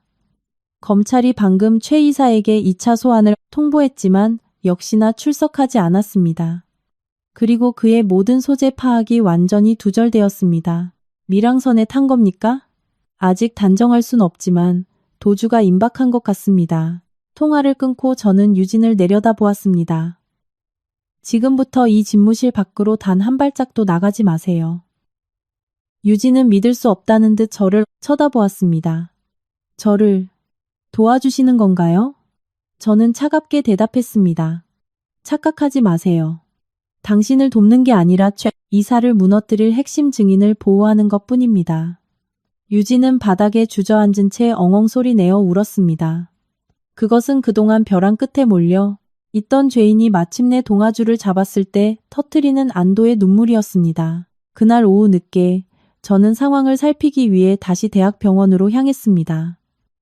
시아버님은 아침보다 한결 혈색이 좋아지셨고 시어머니는 옆에서 조심스레 과일을 깎고 계셨습니다. 며칠 만에 병실 안의 공기가 조금이나마 따뜻해져 있었습니다. 저를 보자 시어머니가 옅게 웃으셨습니다. 우리 며느리 왔니? 네, 아버님은 좀 어떠세요? 아버님도 힘없이 미소 지으셨습니다. 쉽게 죽진 않을 모양이다. 그 말에 병실 안 사람들은 쓴웃음을 지었습니다. 비록 산산조각이 났지만 이것이 6년간 제가 몸담았던 가족의 익숙한 온기였습니다. 오후 5시가 넘자 민준이 병실로 들어왔습니다. 안면은 헬쑥했고 눈빛은 초점을 잃은 듯 멍해 보였습니다. 그는 부모님을 보자마자 죄인처럼 고개를 푹 숙였습니다. 죄송합니다. 시어머니는 차마 아들의 얼굴을 보지 못하고 고개를 돌린 채 눈물을 훔쳤고 시아버님은 깊은 한숨만 내쉬셨습니다.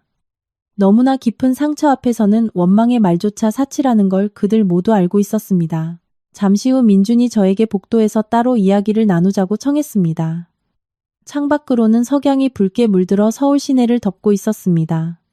민준은 먼 곳을 응시하며 아주 천천히 입을 열었습니다. 다음 주에 검찰에 자진 출두하라는 통보를 받았어. 저는 고개를 끄덕였습니다. 조사에 성실히 임해. 그럴 거야. 이제 내가 저지른 모든 죗값을 치를 때가 된 것 같아. 저는 부정하지 않았습니다. 그것이 순리니까요. 성인은 자신의 선택에 대한 책임을 회피해선 안 됩니다. 민주는 저를 바라보며 후회로 붉게 충혈된 눈을 깜빡였습니다. 지윤아, 만약 그날 내가 최 이사한테 굴복하지 않았다면, 두려움을 참고 고발했다면 우리 지금쯤 달랐을까? 저는 조용히 대답했습니다.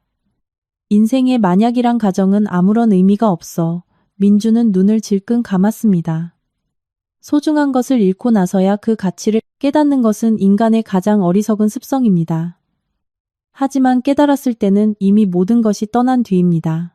바로 그때 제 스마트폰이 징 하고 짧은 진동을 냈습니다. 발신자 표시 제한으로 온 문자 한 통이었습니다. 문자의 내용은 단 한 줄이었습니다. 민준을 살리고 싶다면 여기서 당장 손떼. 그리고 그 아래에는 사진 파일이 하나 첨부되어 있었습니다.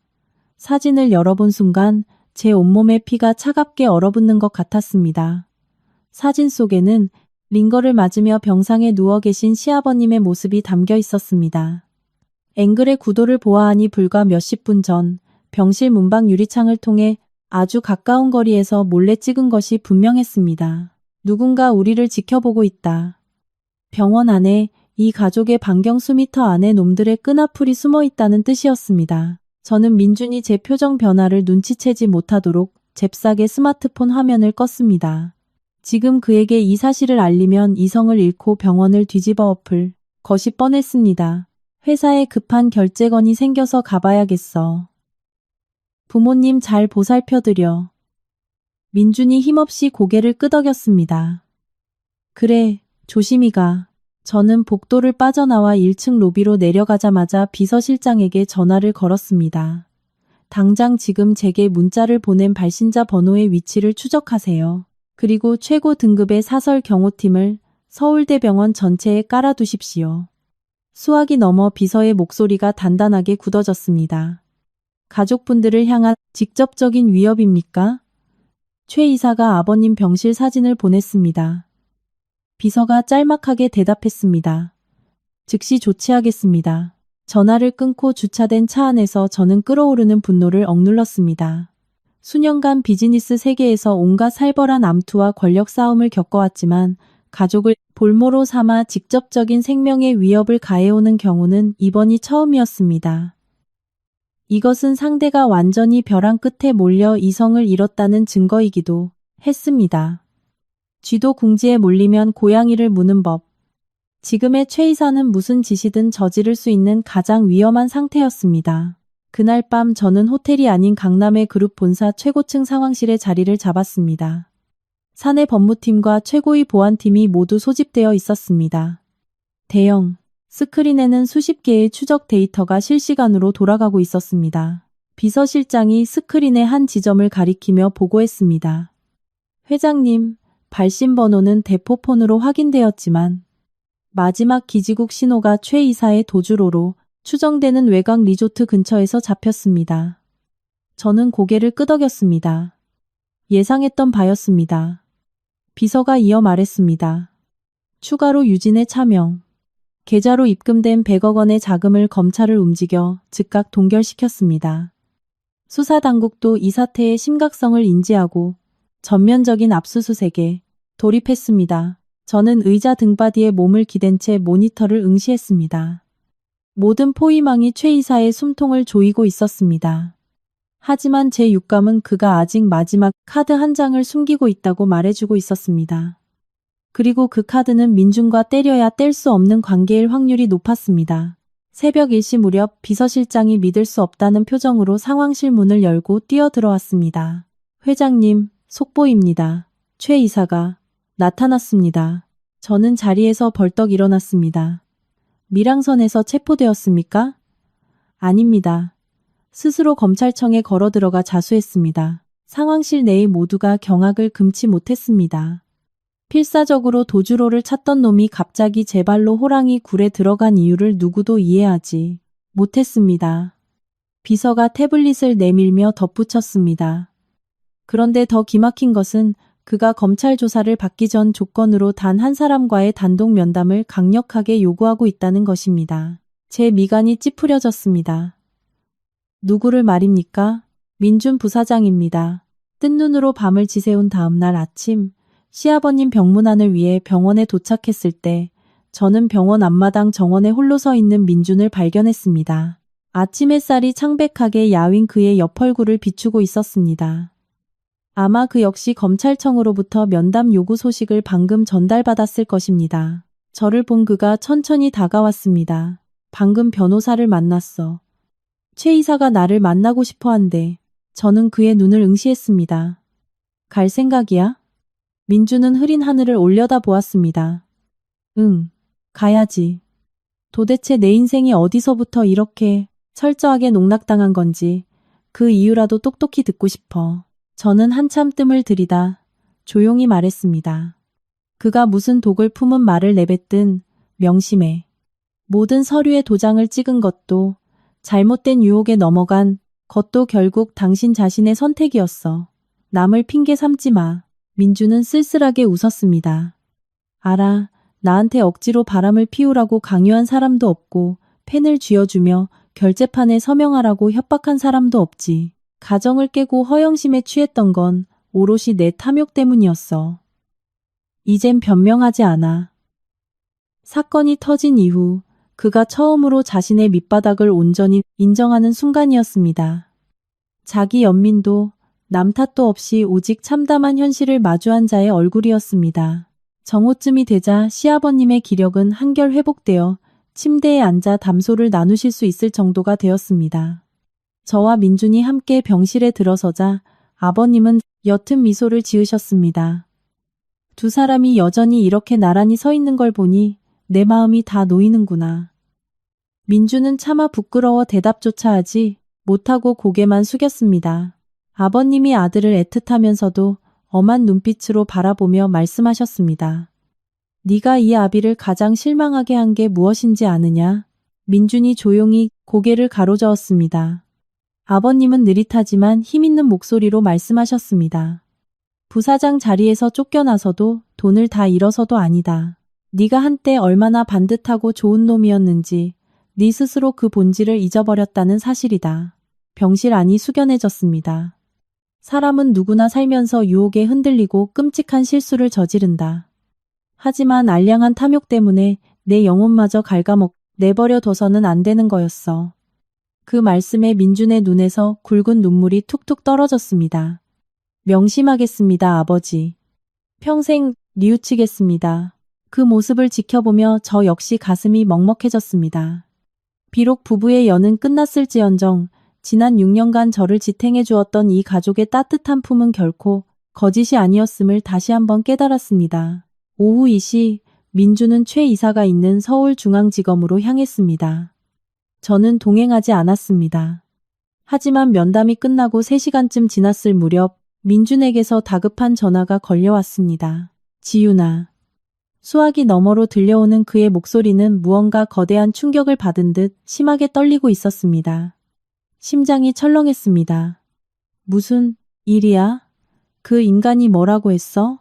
전화기 너머로 무거운 침묵이 흐르더니 이윽고 민준의 쇳소리 나는 목소리가 들려왔습니다. 나 방금 끔찍한 진실을 하나 알게 됐어. 만약 내가 이걸 몇 년 전 눈치챘더라면 내 인생이 이렇게 망가지진 않았을 거야. 저는 그 자리에 우뚝 멈춰섰습니다. 그게 도대체 뭔데? 민주는 숨을 깊게 들이마시고 억눌린 오열을 토해내며 대답했습니다. 나를 이 거대한 함정에 빠뜨리고 유진을 내 비서로 꽂아 넣은 배우.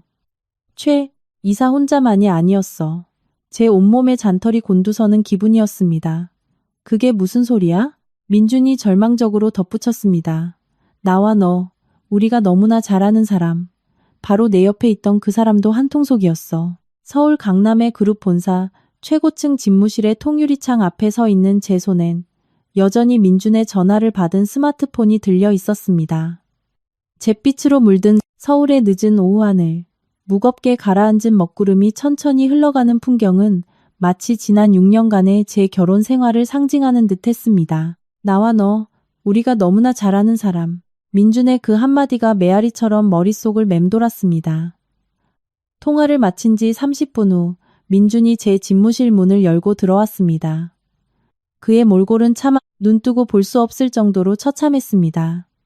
늘 완벽하게 정돈되어 있던 포마드 머리는 헝클어졌고 명품 슈트의 광택은 빛을 발한 지 오래였습니다. 눈앞에 이 남자는 불과 몇 주 만에 10년은 좋게 늙어 보였습니다. 한때 부사장이라는 타이틀을 거머쥐고 세상을 다 가진 듯 오만했던 남자의 모습은 온데간데 없었습니다.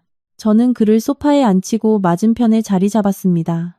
누구야? 민주는 두 손으로 얼굴을 감싸쥐고 한참을 고통스럽게 신음하다 간신히 입을 열었습니다.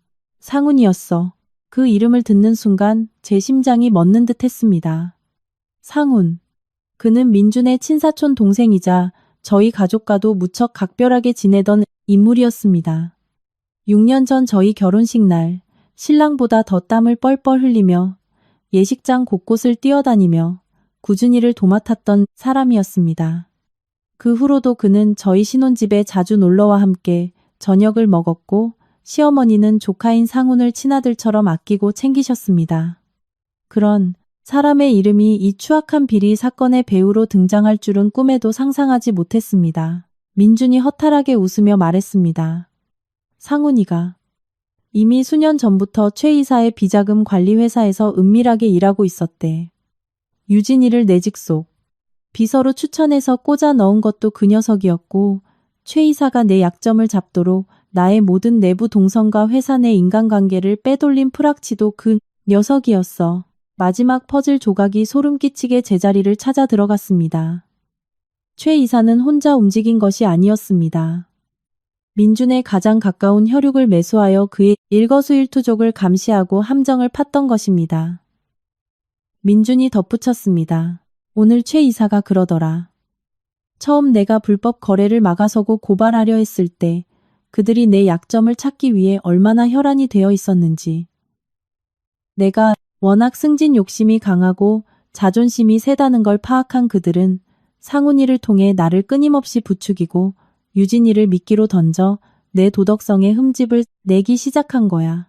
그리고 내가 조금씩 권력의 단맛을 볼 때마다 그들은 뒤에서 조용히 올가미를 조이고 있었던 거지. 그는 고개를 푹 숙인 채 오열했습니다. 하지만 지윤아, 아무리 그들이 교묘하게 덫을 놨다 해도 결국 그 덫을 제 발로 밟고 들어간 건 나야. 누가 칼 들고 협박한 것도 아닌데 내 알량한 탐욕 때문에 유진에게 흔들렸고 그 더러운 장부에 서명했어. 제일 쓰레기 같은 놈은 바로 나야. 저는 그를 묵묵히 바라보았습니다. 그의 말이 맞았습니다. 누군가 당신을 진흙탕으로 밀어넣기 위해 유혹할 순 있지만 결국 넥타이를 풀고 그 진흙탕 속으로 뛰어든 것은 본인의 선택입니다. 그 누구도 민준의 책임을 대신 져줄 순 없었습니다. 그로부터 이틀 뒤 이 거대한 금융비리 사건의 전말이 언론을 통해 전국에 대서특필되었습니다. 최 이사는 수천억 원대 횡령 및 배임 협력업체, 리베이트 등의 혐의로 구속 기소되었습니다. 비자금을 세탁하고 횡령을 도운 민준의 사촌 동생 상훈 역시 현장에서 긴급 체포되었습니다. 유진은 최 이사의 혐의를 입증할 결정적 자료를 제공하는 대가로 검찰의 핵심 증인 신분이 되었습니다. 그리고 민준. 그는 주도적인 주모자는 아니었지만 임원으로서 관리 감독의 의무를 심각하게 위반하고 오랜 기간 불법 자금 집행을 묵인하며 결재를 승인한 혐의를 피할 수 없었습니다. 비록 최 이사나 상훈처럼 무거운 시령을 살지는 않겠지만 그가 십수년간 쌓아올린 사회적 지위와 명성 그리고 샐러리맨으로서의 미래는 영원히 산산조각이 났습니다. 한때 경제지 인터뷰를 장식하던 젊고 유능한 부사장의 이름은 이제 비리 기업인의 불명예스러운 낙인으로 남게 되었습니다. 법원의 1심 판결이 선고되던 날, 저는 재판정에 가지 않았습니다. 대신 비서실장이 제 스마트폰으로 사진 한 장을 전송해 주었습니다. 법원 문을 걸어 나오는 민준의 모습이었습니다. 그의 눈빛은 텅 비어 있었지만 묘하게 평온해 보였습니다. 저는 그 사진을 오래도록 들여다보며 어떤 통쾌함도 승리감도 느끼지 못했습니다. 그저 안타까웠습니다. 조금만 더 스스로에게 떳떳했다면, 유혹을 뿌리칠 용기가 있었다면 그는 지금쯤 제 곁에서 세상 부러울 것 없는 행복한 가장으로 살아가고 있었을 텐데 말입니다. 그 후로 3개월이 흘렀습니다. 시아버님은 기력을 완벽히 회복하셨고 시어머니도 안정을 되찾으셨습니다. 저는 가끔 시부모님의 본가에 들러 저녁을 함께 먹었습니다. 이혼한 맏며느리임에도 불구하고 시어머니는 제가 갈 때마다 제가 제일 좋아하는 갈비찜을 한가득 차려놓으시고 여전히 저를 우리 딸이라고 부르셨습니다. 늦가을 낙엽이 지던 어느 날 저녁 어머니가 제 손을 꼭 잡고 마당으로 이끄셨습니다. 지윤아, 나도 네가 민준이랑 다시 합칠 수 없다는 거 잘 안다. 저는 말없이 어머니의 따뜻한 손을 마주 잡았습니다. 어머니가 슬프게 미소 지으며 말씀하셨습니다. 그래도 이혜미가 너한테 꼭 고맙다는 말을 하고 싶었어. 지난 6년 동안 이 못난 집안 식구들에게 진심을 다해줘서 정말 고맙다. 어머니의 주름진 뺨 위로 눈물이 흘렀습니다. 천하의 나쁜 놈은 내 아들이지 넌 아무 잘못이 없어. 넌 세상에서 제일 좋은 며느리였다. 저는 어머니를 끌어안고 조용히 눈물을 흘렸습니다. 파탄난 결혼 생활의 끝에서 우리가 배운 가장 가치 있는 교훈은 잃어버린 남편을 되찾는 것이 아니라 서로를 향한 인간적인 예의와 다정함을 잃지 않는 것이었습니다. 다시 1년이 흘렀습니다. 제가 이끄는 그룹은 아시아 시장의 2개의 대형 프로젝트를 성공적으로 론칭하며 더욱 견고해졌습니다. 일상은 바쁘게 돌아갔지만 제 마음은 깃털처럼 가벼웠습니다. 더 이상 남편의 거짓말을 의심하며 밤잠을 설칠 필요도 없었고 마음이 떠난 사람의 바짓가랑이를 붙잡기 위해 전전긍긍할 필요도 없었습니다. 어느 겨울날 서울 강남의 한 대형 컨벤션 센터에서 열린 글로벌 비즈니스 포럼에 참석했습니다. 행사가 끝난 후 로비를 빠져나가던 제 시선이 우연히 한 남자에게 머물렀습니다. 민준이었습니다. 그는 예전의 화려한 명품 슈트 대신 아주 평범하고 소박한 기성복 코트를 입고 행사장의 구석에 서 있었습니다. 소문에 듣자니 그는 중소기업의 계약직 컨설턴트로 일하며 근근히 생계를 유지하고 있다고 했습니다. 수입은 보잘것없어졌지만 대신 부모님을 모시고 주말마다 등산을 다니며 소박한 삶을 살고 있다고 들었습니다. 수많은 인파 속에서 우연히 저와 시선이 마주치자 그가 먼저 작게 고개를 숙여 인사했습니다. 저 역시 가벼운 미소로 화답했습니다. 그 미소 속엔 원망도 미련도 없었습니다.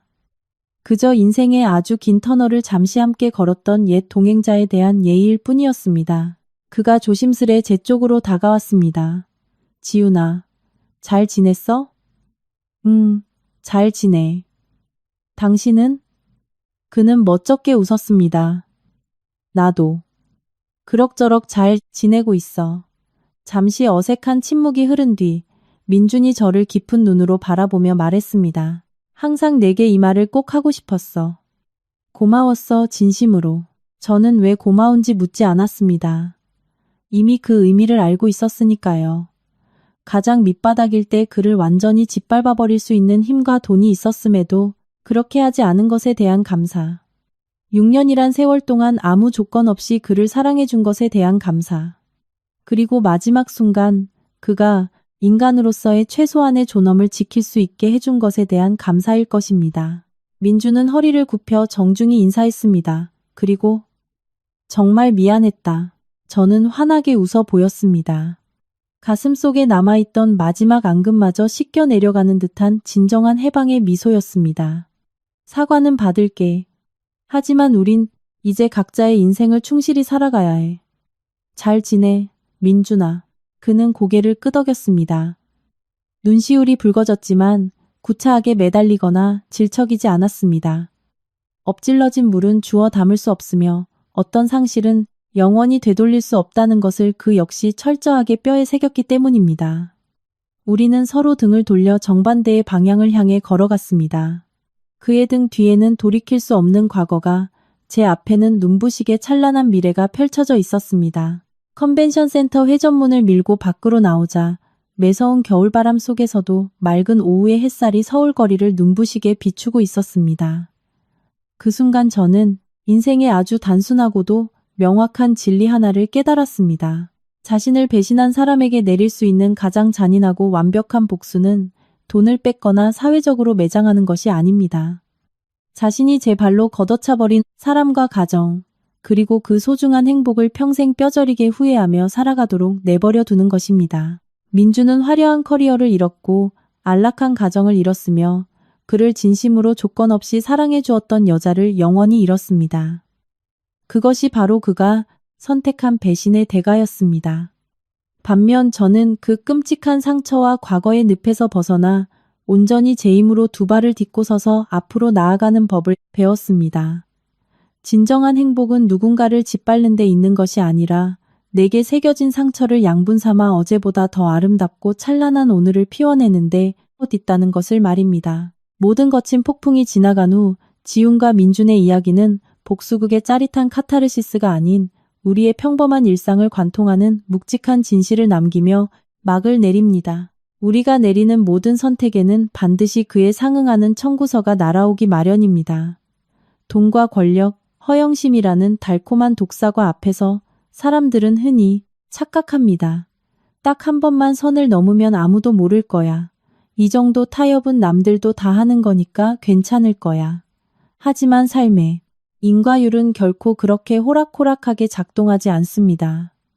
오늘 묵인한 단 한 번의 잘못된 선택이 내일의 더 큰 죄악을 부르는 도화선이 되고 작은 거짓말 하나가 눈덩이처럼 불어나 결국 자신의 목을 조르는 거대한 올가미가 됩니다.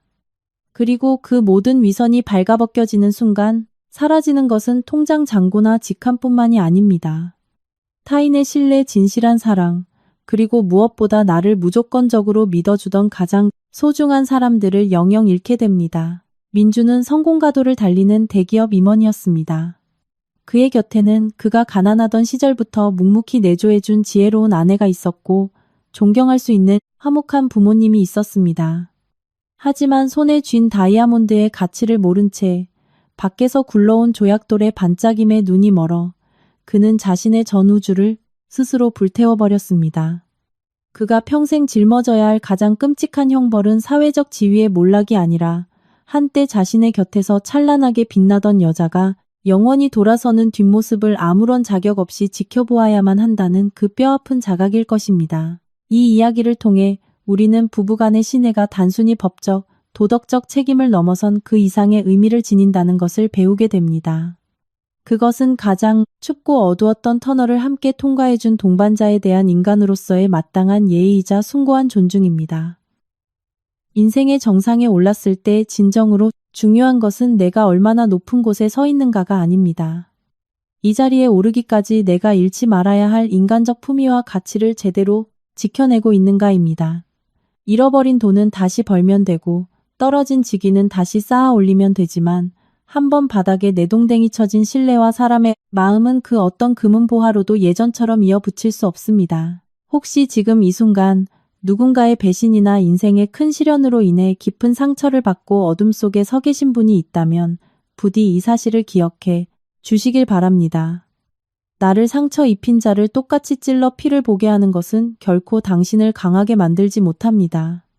지훈이 그러했듯 나락으로 떨어진 상대방을 향한 증오에 내 영혼을 좀먹게 내버려 두는 대신 스스로의 품격을 지키며 묵묵히 내일을 향해 걸어나가는 것. 어제보다 더 단단해진 나 자신을 위해 찬란하게 웃어주는 것. 그것이야말로 상처받은 영혼이 거둘 수 있는 가장 아름답고 위대한 승리입니다.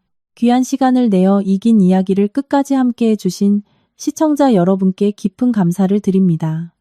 오늘 들려드린 이야기가 여러분의 삶의 작은 위로가 되거나 결혼과 가족, 그리고 사람과 사람 사이의 도리에 대해 깊이 생각해 볼 수 있는 의미 있는 계기가 되었다면 잊지 마시고 좋아요와 공유를 눌러 이 따뜻하고 긍정적인 가치를 주변의 소중한 분들과 함께 나누어 주시길 바랍니다. 저희 채널을 구독하시고 알림 설정을 켜두시면 앞으로도 인간의 삶을 깊이 있게 통찰하는 감동적이고 가슴 뭉클한 사연들로 가장 먼저 찾아뵙겠습니다.